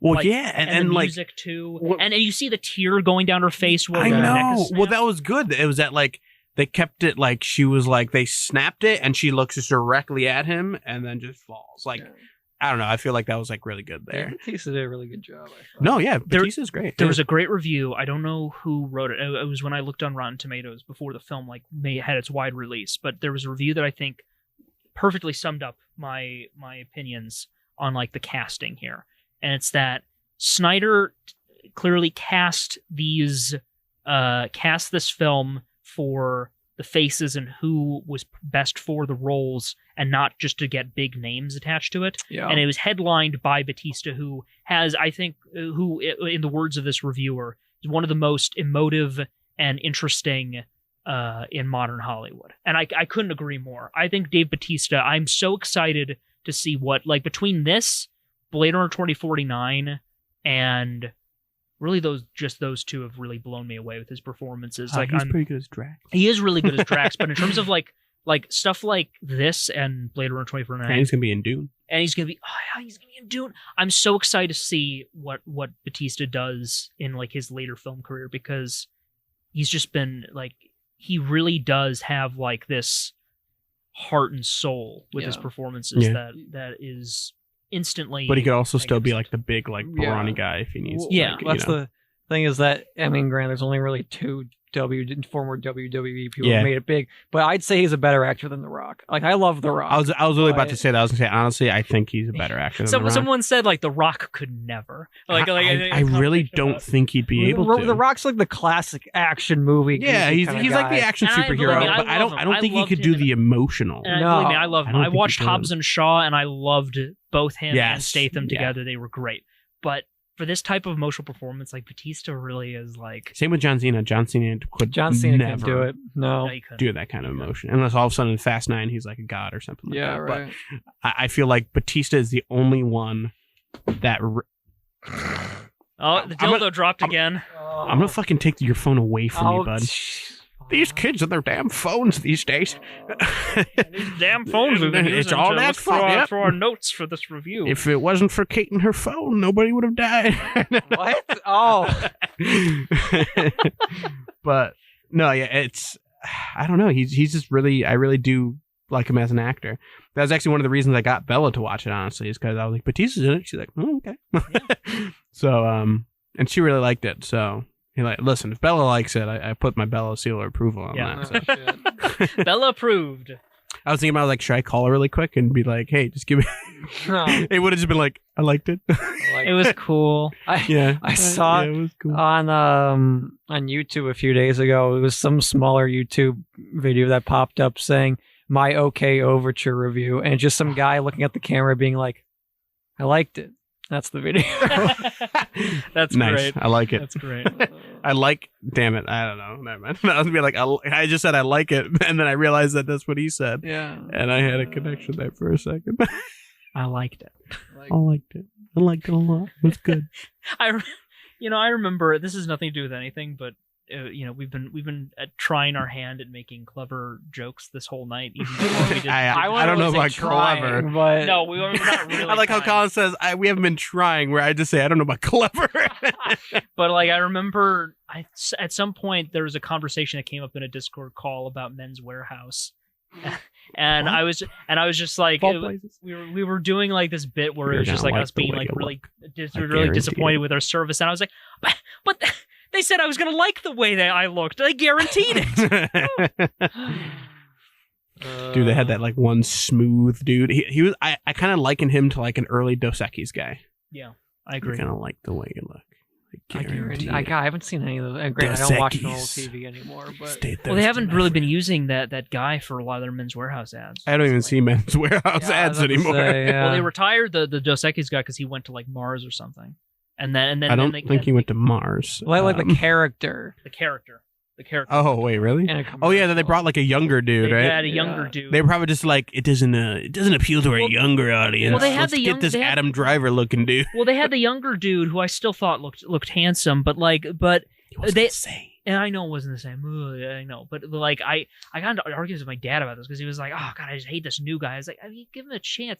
They had one ad where they introduced him, and I was like, "This is cool. I can't wait." But then felt like it was really strange. Every time that I went online looking for his new ads on their official YouTube channel, it's like they were private or something. Like I couldn't watch. It's like, if you want to sell me this guy, like just show me the ads. Like I couldn't find any of the new ads with that new guy. Was better. Speaking of going to Mars, I just want to shout out a quality meme I saw on Instagram relating to Mars. Okay. It was just some guy's tweet saying, how does Elon Musk have like 5 companies, run Tesla, have 2 kids with 2 people, trying to go to Mars and still have the time to respond to Poonslayer 69 about Bitcoin? I mean, yeah. I mean, to be fair, I feel like as CEO, he's probably not doing too much. I mean, that's very true, yeah. Honestly. I mean, yeah, he probably has like some overarching, ideas and like things he has to do, but it's not like he's like literally there like building the rocket himself. I like to imagine that's what he's doing. Yeah. Well, that's what a lot of people think, I feel like, about Elon. Like, don't get me wrong, like I still think he's like a visionary overall in like what he wants to do at least. Yeah. But like when it comes down to actually doing it, I as far as I know, he's not doing most of that. Yeah, he has engineers and shit that he has doing. All supervillains are visionaries, but yeah, true. Look at Jeff Bezos. Look at Tanaka. Guys, think about it. Amazon has made 2 shows now, funded 2 highly popular shows about Superman-esque characters who are evil, and Jeff Bezos looks like Lex Luthor. He's a real life Lex Luthor. Let's just be real. He's trying to like no, we've got to turn the populace against Superman. What do you think? I really hope Jeffy B had long flowing hair like what's his face as Lex Luthor in Snyder Cut. Oh, Jesse Eisenberg. Yeah, Jesse Eisenberg. And then he was like, the red capes are coming. I remember when people like were initially like really like, oh man, I'm gonna hate this. It's like, well, back in the old Richard Donner Superman films, Lex Luthor was pretty silly as well, and also had hair. It turned out to be a fake wig, but he had hair that was kind of like that. So I feel like his hair was fine. He just was too jokery for me. I know that we're all used to like the Clancy Brown version of like Lex Luthor from like the animated series, who is like all like yes, I'm Lex Luthor. I've got a deep voice and I'm really cool and methodical and I always have a plan. But like Lex Luthor can be more than just that. I mean, yeah, I just feel like a lot of times from what I've seen, like nowadays, or at least a lot more. I would say throughout my entire life for Lex Luthor, I've always seen him as like intellect almost equal to like Batman kind of thing. So like when you see like the red capes are coming and they start like doing like jokery crazy like fucking he's like the rabbit from fucking Alice in Wonderland kind of thing. TikTok. Honestly, I see less of a Joker thing, and if you've ever watched Batman Forever, he's kind of doing more of like a Riddler. Oh my God, what's the actor's name? I don't know. The guy who played Jim Carrey. Yeah, Jim Carrey. I just said Riddler. Yeah. I know, but I wanted to say the actor. Enigma. What if Lex Luthor is just Professor X? Think about it. What? I don't think that's how that works, considering they're in 2 different I know, but like Professor X has He's fucking It's Professor X before. Fucking universe shifting powers, doesn't he, or some shit? No, I don't know, man. Look, but I read X-Men comics. if you go see what happened is he had so much kryptonite that the radiation made him paralyzed. Exactly. It all makes too much sense. Did we want to give our ratings? Our ratings? Oh yeah, we were talking about a movie. Yeah, weren't we? I'm gonna give it 9 Gitas out of. Matt just looked at me with like what the fuck? 9 Gitas out of 10 Dieters. I like the attempt at the rhyme there. Was that supposed to be a rhyme? I mean, kind of close. Only if we went Dita. Yeah. Nine Gita Gitas out Dita. of 10 Ditas. Got 9 Gita out of 10 Dita. Hey. I got boy. 99 Gitas, but a Dita ain't one. Oh my god.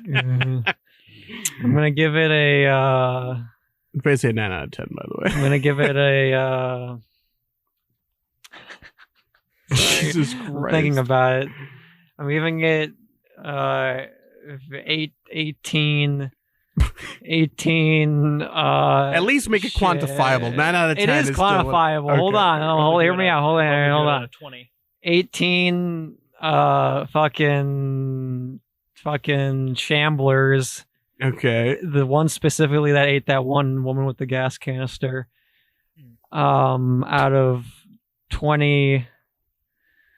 Shit, I should have thought about this first. So basically, you're giving it a 9 out of 10. Hold on, let me finish. It doesn't even matter. It's basically a 9 out of 10 as well. 20 smashed zombie heads. The Queen. Yes. So 9 out of 10. 9 out of 10. From me and Colin. Yeah. Talking more about it and getting your guys' perspective as well. I was thinking, do I want to give it an 8 or a 9? Have I been? I feel like I've been getting a lot of positive ratings lately, and then sometimes I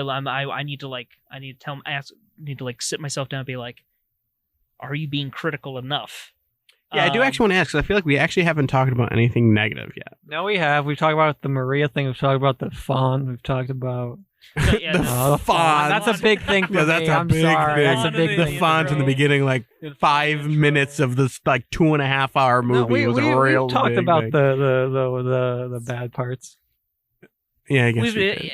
I will say this I though. feel like they're when I think about it, I'm like, those weren't like I don't- too big like, things. I But I mean, didn't really have many negatives. I felt actually, we'll Gita's say, thing so. was kind of an afterthought, honestly, too. But Yeah, I mean, well, with that, still, it's so good. The Maria thing was also kind of like, very rushed. Field, yeah, I feel like a lot of it too. Sorry, before you give your thing, like the whole like her going to the Olympus to go get Gita and everything like that. I was like, you did that on like the off chance you could find her, but how did you Right. know you were gonna have enough time or anybody was gonna come get you? Like, Yeah. even if you found her, you'd be like, yeah, I found you. We're about to get nuked in 10 minutes. Like, Right. What the fuck she were you didn't gonna know do? That she didn't know that. was she not? Oh, she wasn't. yeah, No, she- she was there. Was no, she there? not. Yeah, no, she was no, there. she wasn't. She Yeah, left before no, that. she was there. They were watching the TV, and they all went downstairs, and then she looked onto the right into the Okay. room and found her way Well, out. actually, that brings up a new point. Then what was because remember when Scott and her and he was talking about like his tofu idea? Yeah. And she like propped open the little hatch. Yeah, that was how she was Yeah. gonna get out. Oh, That's how she- okay. yeah, That's that's what how I she thought, but escaped. then I was confused. Yeah. That's what I was saying. Yeah, Because she propped it before open. that is when they explained that it was moved up 24 hours. But I feel like there would be a lot more panic then if it was after that. Well, that's what I'm saying. Well, they had to wait for the thing. They were waiting for the vault to be open. And she also Oh, yeah, probably I didn't guess. expect the alphas to have turned on them because they weren't there when the Yeah. betrayal happened. But that's even worse then, Then because they all would have been there. they all would have been there. That's what I'm saying. Like, either way, her plan was dumb. Yeah. Like, you had no way of knowing you were going to be able to either get in or get out. And even if you could do either one of those, you didn't even know if you were going to survive. It is a plan that worked better because of the circumstances of how things were going. But I don't know. I mean, Like, if she was going to do it, she should have left, like, as soon as she heard that the nuke was going to come. Like she should have left, like, an hour and a half earlier. Like, she should have been, like, as soon as she was like, yeah, the nuke's being moved up, she should have, like, okay, bye. And, like, would have left. You know, like, that's when you should have left. Instead of literally, she, like, as far as I know, once he figured out she wasn't there, it was literally, like, She wasn't there. Maria told him, "Oh, I love you," and then she died. Like that's how quick it all was in succession, and all of that together means like it had been at least an hour since the fucking news happened. Like she had no way of knowing she was going to survive any of that. Look, I feel like Gita was kind of sidelined in there. She was, but... and I feel like she was only there just to kind of give that whole like tension with the daughter and the dad kind of thing. Yeah. Which is which is especially damning because that means they absolutely should have had a shot of her surviving that. Yeah, they should at least give you the payoff of that story. Payoff of that because otherwise the payoff is just that. You know, they had this reconciliation within their relationship as father and daughter, which was sweet and was emotional, and I loved that.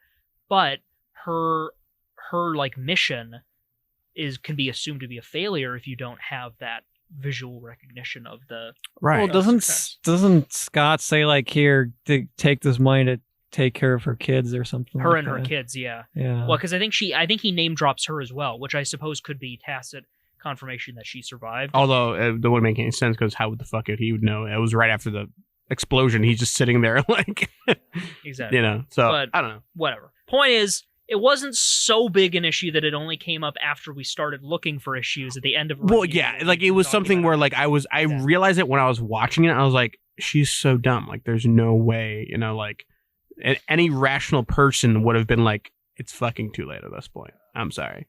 Like any rational person would have been like, "There's no way." That people aren't always rational in situations, and also I know, feel but I'm just saying, like, even if you're not rational, like that's still like, I don't know, like you should have left a lot earlier. But again, like I only thought of that in the moment when she was doing that, and then after that, I completely forgot about it because I still like the rest of the movie. So yeah, the rest of the movie is really great. Yeah, if anything, that was more rationalization of why I'm giving it a 9 instead of a 10 because I do. Yeah. I do enjoy the rest of the movie, like almost the movie is really good. I think it's well paced. I think that Snyder's definitely a director.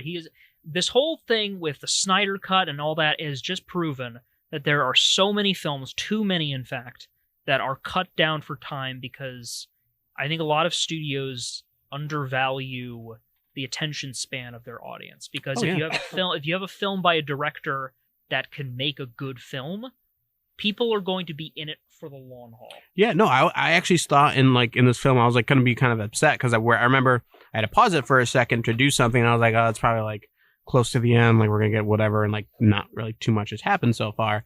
And then I realized because Bella, I don't know, got something to drink, and you came back, and I was like, oh shit, like we're literally like I stopped it like perfectly in the middle, like an hour 15. I was like, oh shit, I realized another hour and 15 of this movie. I was like, oh shit, all right, I'm ready. So it's like, you know. I feel like 2.5 hours is not bad for a movie. It's not bad. A lot of people are like, "Oh, an hour 43." I'm like, that. I feel like that's too short. Yeah, that is too short. When people complain about like a movie being like, when people say like a movie that's like an hour and a half, like that's a very short film. Yeah, like, no, that incredibly short. And film. like, there's not enough time to actually like, unless you're doing like a really like simple story. There's not enough time to really do a lot with that kind of time, you know? Honestly, so many times nowadays, when I hear about a movie's runtime being, like, longer, I'm like, good. Yeah. No, good. Yeah. Like, people, like, the final Evangelion movie came out in Japan a couple months ago, and that is, like, the longest film in the franchise. It's, like, 2.5 hours. Nice. And for an animated film, that's like a lot. That's a lot. I mean, granted, they have been working on it for 9 years. Well, I hope that. But also, like... 9 years, you get an hour movie. That just means that, like, I'm like, okay, now I'm that much more faithful that they can wrap up all the plot threads that they've been building up. And that's the same thing with Justice League. Like, the 4 hours gave them time to introduce and kind of finish introducing a lot of the characters, having them established, and then doing whatever they want. And almost everyone that I've watched it with, like especially my family, and that was a big one because my dad is far more concerned about the length of movies than I am. He did say like, yeah, you know, it really didn't feel like 4 hours. It felt maybe like 3. Yeah, but like Endgame or something. Like Endgame, but like.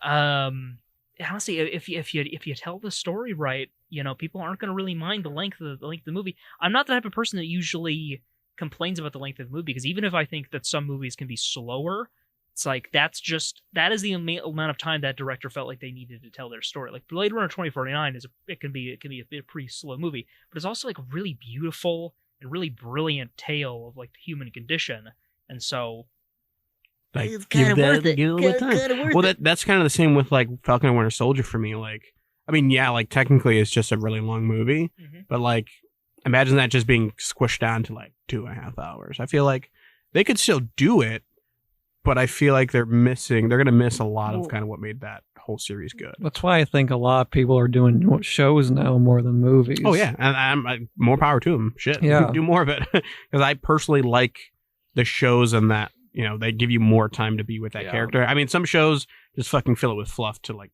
fucking no end. True. Like, don't get me wrong, those shows are awful. Like shows that like honestly like Supernatural, like I like it honestly. At this point, I'm already like in it just to finish it. Like I'm 11 seasons in, but like at this point, like there's so many storylines that it's like. Yeah, you could have just cut that out, man. Like I just like it because now I'm just invested in the characters themselves and where they're gonna end. But like the actual story itself feels like it should have been ended like a long time ago. So it's like when you get too long, when you overstay, that's when you have an issue. But like if you have even just a season, like a limited series, I feel like that's overall better story wise than a movie. So ultimately, I would give the film 8 director-picked sawn inserts out of 10 slow-mo montages. Dude, having zombie at the end of the that ooh, Brilliant. fucking Oh my- zombie. That was fucking amazing. And then like acoustic. Oh, that was good. Yeah. So you're gonna give it 8 out of 10? Yeah, 8 out of 10. Okay. Wait. That was what I was just reading off my notes. Do I want to give it an 8? Do I want to give it a 9? I'm gonna say 9. 8.5. I feel like there's not enough negatives. Like the negatives didn't really like. Yeah. The negatives were so small that by the end of the movie, I forgot about them. Yeah. So like, if the movie can do that for me, I feel like I'm fine.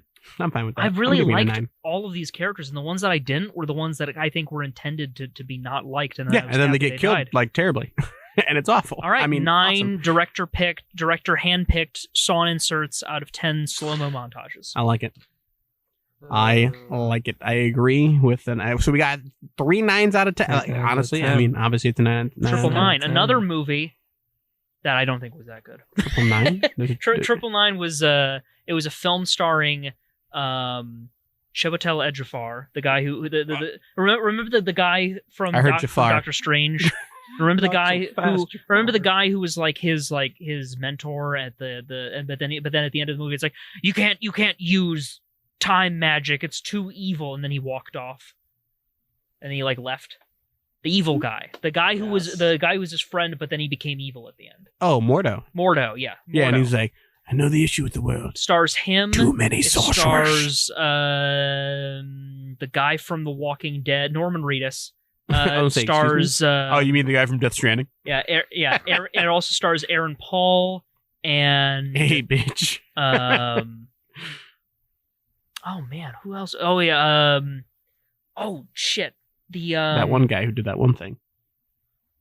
Explain where he's from, and maybe I can Casey help. Affleck. Casey Affleck. I don't know. Ben Affleck's I brother. mean, I know Casey Affleck, but like I don't know if I've ever seen anything he's actually been. in. but it was like this crime drama called Triple Nine where I don't know, it was like I think it was a heist movie, but it was like point is it's terrible. that was a movie that apparently wasn't that great, despite me being really hyped for it because it actually looked really cool and had a really big cast. Justin Roiland and Dan Harmon, if you're watching this for some reason, I think this is a heist movie you'd enjoy. Oh yeah, 'cause Khan won't get that. yeah, he won't get it because he hasn't watched season 4 like a fucking bitch. Yeah, by the way, season 5's coming out this month, so you might wanna- shit. Or is Well- it the second half of season 5? Because didn't they? No, they did first half season 4, and they already did second half of season 4. So I don't know if you only watched Shit. 5 Oh no, episodes. yeah, no. I watched Okay. the second half. Yeah. Shit. You better catch I don't up. have bro. any way to watch it. We told you this. Literally Oh, is it HBO on Max HBO? and Yeah, it is on Hulu. HBO Max. Oh, I have to buy HBO Max and Hulu Oh, again. you don't still have it. I'll give you No. What my a fucking login, nerd. Oh. and then I'll Oh. just have to tell my sister to not freak out when there's a login from another You're right. thing. But yeah, I would watch Rick and Morty. Next week, we actually know one of the things we're talking about. Loki is coming out next week. Oh shit, Yeah, son! Yeah, it is. so- Loki's coming out next week. Yeah.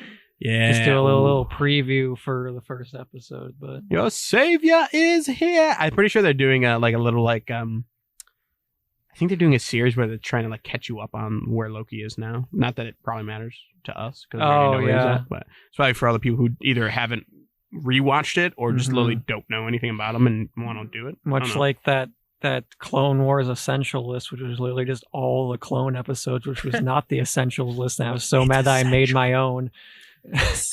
Yeah, I still need to look at that. I think you shared it with me I over did. Google, so I maybe I'll did. check that out. Most of season 1 and 2, I believe, is gone. But oof. Okay. I mean, those are the 2 seasons that I'd heard weren't the best either. Yeah. Anyway, so You should really watch the movie. no, I haven't even No, seen I heard the movie's like awful. is it awful? No, yeah, I heard the movie's like really? probably Yeah. like the worst There's part the of other- The the only Star Wars movie I haven't seen in theaters. There's a clone that tries to Wait, punch no, a that's droid. wrong. That's absolutely wrong. Yeah, the only Star Wars. It's the only Star Wars movie that probably didn't past the release in theaters. past the. Well, no, that one, the Like Clone the Wars animated one The that came out Clone in Wars theaters? movie that came out in theaters. Uh-huh, That came out in saw. theaters.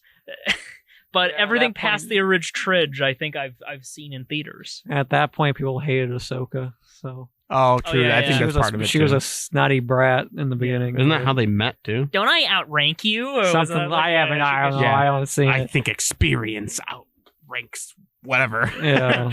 Whatever he says. Yeah. But quick question, Matt. Mhm. Random before we end the show here. Would you recommend me playing Death Stranding?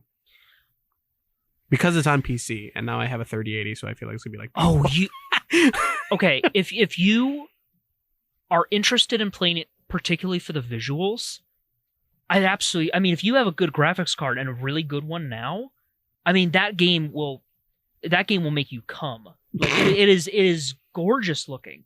It's also really. Can I see? But do the fish move? No. I mean, it is a very. I'm trying to think of FedEx drivery. I'm trying. That's what I've heard. It's just very much delivery man. It really is. I simulator. mean, a lot of it is kind of, you making deliveries, and it's almost kind of like I would call it like a natural puzzler. You have I have all these packages, and there's like tough terrain, there's cliffs I have to climb up, so you have to, it's kind of like the plain Tetris to like arrange the packages and figure out how you want to best load out for your delivery runs, how you're going to go about carrying things, making sure you stay balanced. Having materials like ladders and stuff to like rappel down cliffs and stuff. There's a lot of interesting mechanics but it is a very, to me, I would pitch it to people as a very therapeutic experience. It's a game that That's what I heard. It's very like mellow. it's very almost. mellow. It's relaxing. The music is really nice. Especially when you're going through the game initially for the story. There are specific moments that are designed to trigger these big musical moments where the camera pans out and you see like the artist and the song credits at the bottom of the screen That's in pretty typical Kojima fashion, and it's an incredible soundtrack. It's just this very grueling experience of watching this guy go through this much hardship to try and just bring people together just by kind of doing good deeds. And it is definitely not for everybody. If I'm a guy Okay. who's playing Metal Gear Solid 5 and I'm having more fun just kind of fucking around in the world than actually doing the main missions, Than doing the main missions. would you recommend that for me? Well, because I feel like that's what it mostly sounds like, just a Kojima game that I could just kind of do whatever in. yeah, I mean, almost. you can go around like if you're the type of person. Besides stealing people. Are you the kind of person who you're like, I want to go out and do the fun thing because I want to just if there's things to do here, I just want to go and do those things and feel the sense of completion. Yes, but also at the same time, if they're not fun to do, or if they're not at least somewhat rewarding to do, or at least makes me feel like, yeah, I just did that. Well, If it doesn't make me feel like that, I will drop the game, because that's what Valhalla did. I was like, I want to do, because I'm very much a guy who's like, I want to do everything side that I can do first, Yeah. and then I'll do the main mission. Right. So in Valhalla, I was like, I want to do all, I have all this to do first. I have But all this see- shit to collect, all this whatever. But it's like, in Valhalla, all it was But I did Go it by collect region, this. not the entire country. no, I did everything. That's my issue. But that's just how I feel. I'm close enough to this region. Regions that are still within my level. That's what I did. I was like, Right. okay, if this region is in my level, I'm gonna do it. But it got to a point where 2 or 3 regions are in my level range, and I didn't collect all this stuff. So now I'm trudging all around just to collect all these things But all I'm doing is just collecting them. Like, that's it. And I'm just like, okay, I got this thing that doesn't really do anything for me. If you can really get into the kind of the role play of it and the idea of just kind of like really getting into that immersion of like, I am a delivery man. I'm a delivery guy. I got to be properly kitted. I got to be ready. I got all these pizzas. You know, I don't want to be cold. Yeah. You know, Michael, you know a game I think you might actually really like? Kingdom Come Deliverance. Except for I'm feeling a bit hungry, and derpy face, man. But if you can get past get past the face, it's a good game. Is the combat fun in that game? It's challenging. You can't. It is challenging. I've actually played solo. It's very hard to even solo two guys at once. I feel like my issue is I played it very close to release, and there was a lot of bugs and a lot of kind of like not fixed stuff. I will say the stealth gameplay is probably some of the best I've played.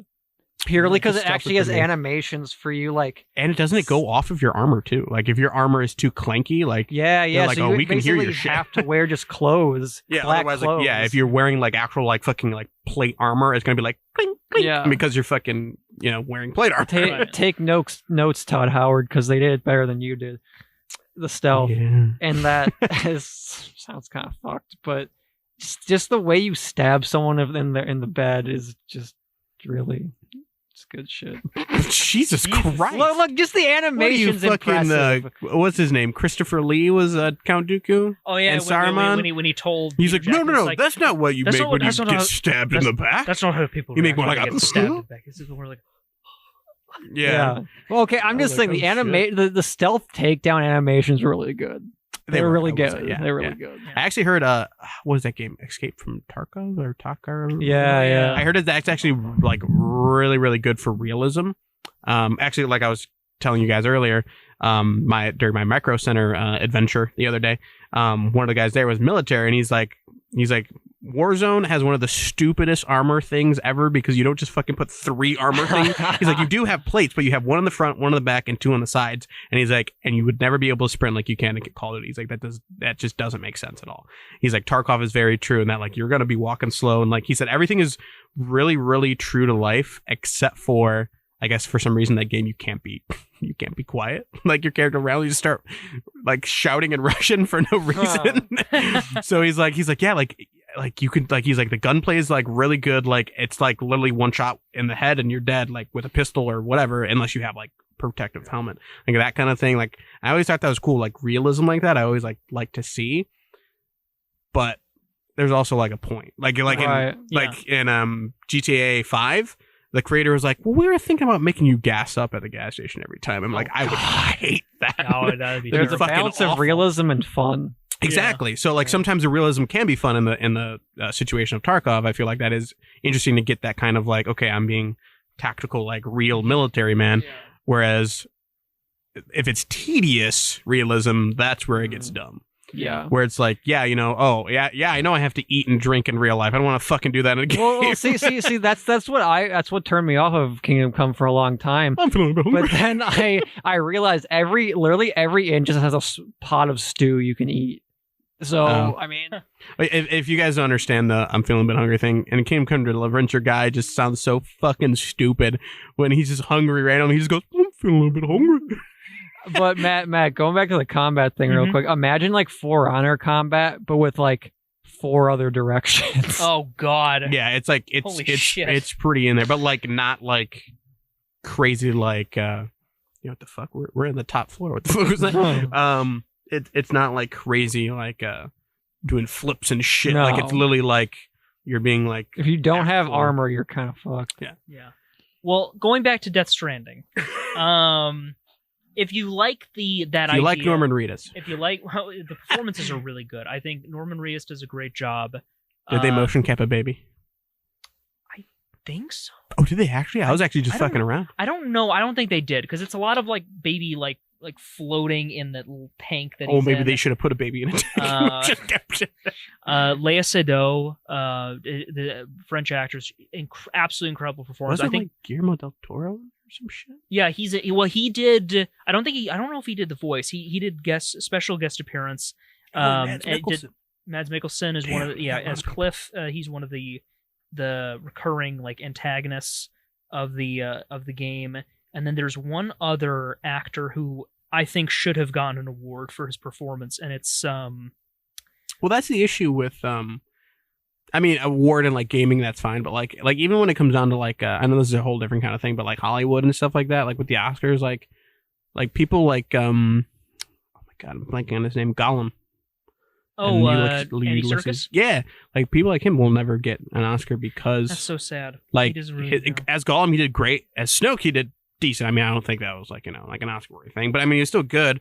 As the monkey in fucking Planet of the Apes, he was good. It's like, but he'll never get it because they're like, oh, that wasn't a good enough performance. Well, I mean, they also have Lindsay Wagner, who's an old TV actress. I know that name. Yeah, Kojima's really good at getting some fucking actors in video games.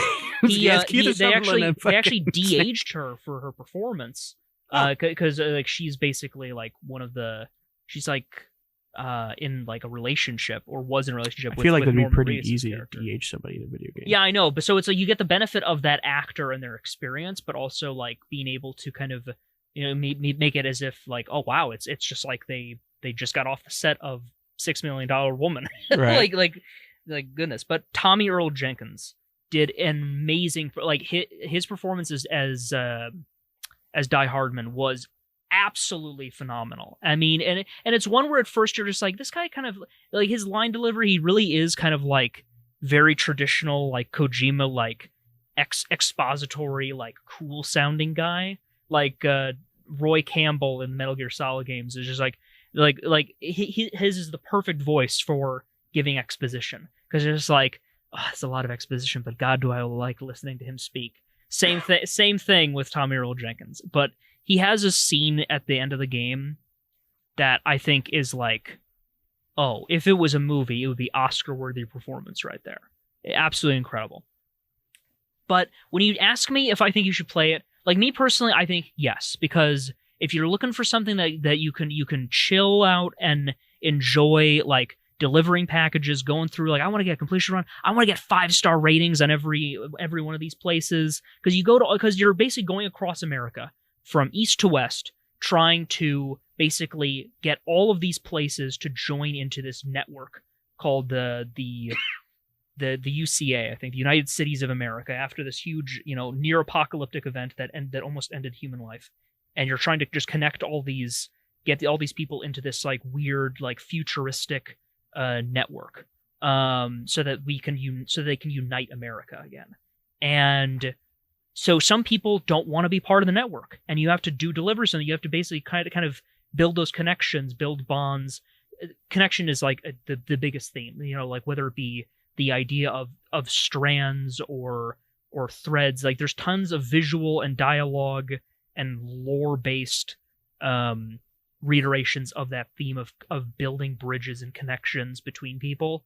And so it's just this very like hopeful tale of human connection, told through in gameplay through kind of the occasionally monotonous but always beautiful and always somewhat relaxing, if a bit taxing, gameplay of delivering packages and traversing different terrain. Like, oh shit, how the fuck do I get across this mountain range? If that sounds interesting to you in the slightest, absolutely play it. So I get to be post-apocalyptic Amazon driver. Yes. I'm in. Honestly, playing that game and then the pandemic hitting, that game is more relevant now than ever. Already within a year, it became incredibly relevant. Like Kojima, like it started back in like 2001. So what you're telling me is Kojima knew this was going to happen. What I'm saying is that like Kojima, like the best sci-fi authors, predicts the future unintentionally. Like, oh yeah, pretty much. Because like back in like 2001, like when Kojima was writing like Metal Gear Solid 2, and like the biggest theme of that game was like the idea of memes, the idea of like ideas and symbols that become synonymous with ideas and are like perpetuated through the internet, which is like this huge expansive network, but also it's about how that network can be manipulated to create falsehoods, fake news. Exactly. Everything about like shows like Ghost in the Shell Standalone Complex and games like Metal Gear Solid 2 Sons of Liberty are peak science fiction, because even if they don't go like so hard into sci-fi, like to the point of like having like fucking space and aliens and shit, they still comment on the real world and what could happen with the real world using sci-fi concepts that at the time seemed like a little bit high-tech in their presentation, but like really is not that far off. Exactly, almost. and in their utility, it's like you literally sense. take 3 steps in one specific direction, and that could be real life in an instant, kind of thing. Yeah, and so like he went from predicting the internet with like 2000 and like his game in 2001 to within a fucking year predicting how amazing and how shitty the and how important connection was going to be to keeping this country afloat because of how shitty the world had gotten. Right. And I think like in that sense, the game became a lot more important. I mean, it has its quirks. It has moments where you might be like, oh man, some of these performances ain't doing it for me. And a lot of it is with the side characters. A lot of it also is, I feel like some just like JRPGs kind of have that. Like, yeah, it's also just part of it from being where it's, you know, the cultures have some kind of difference to it. I feel like part of it. So it's like not something I always understand I'm going to get. Like, even with like, you know, he definitely makes very like Americanized games sometimes, but like very much so like still with that Japanese feel. So it's like there's sometimes like a cultural disconnect where I'm like, I don't exactly get where he was going here, but like I can understand where like in their own eyes that could make sense, you know. Kojima as a director is someone who I think has a lot of respect and and clearly loves getting invested in other cultures and and I mean clearly, especially with America and American media, because he is a film buff. He is someone who loves American media. And I think that he has just this perspective and love of American culture that he has used to fuel some really poignant fiction that I think use America as like a backdrop to talk about larger topics inherent to the human experience. Right. And yeah, we need to wrap up because I did not expect to go this long. Yeah. On a, well, I was like, quick question. quick question. Fucking 30 minutes later. Yes, a quick discussion on this topic. Yeah, Americans is written by Japanese I guess I kind of writers led you into that. Sorry, I was more of just like kind of came to mind. I was like, oh, maybe this would be a good discussion to talk about real quick. Because it's not an easy game to recommend. I'll be honest, because some people are just. In the beginning, I was like, honestly, I mean, part of it was also because everybody was like, well, we have Death Stranding, your Xbox doesn't. I'm just kind of like, oh, fuck you. It's probably a terrible game anyways. And I saw the reviews of it's basically FedEx Simulator. I'm like, haha, good. But now I'm kind of like, I have a PC, everything's good going there. Honestly, I don't know why I was hate on it. I was like, nah, I'm interested. So yeah, I'd say check it out if you're interested. I'm gonna check it out. So new episodes every Monday, 10 a.m. Central Time, wherever podcasts are found. Follow us, The Critical Spectrum on Instagram and at The Crit Spectrum on Twitter. And share with your friends. Also, I don't know if the last 2 Instagram posts even got to anybody because according to analytics, I only got to like 50 people, and half of those weren't even following us. Those tags, bro. Apparently, but shit, strange. Video versions on YouTube. Well, video versions, just the same thing, but on YouTube with a picture. Go up every other the next week. They go up the next week after on Wednesdays at 7 p.m. Central Time. Links and everything in the description. Thank you all very much for listening, and we'll talk to you next time. bye.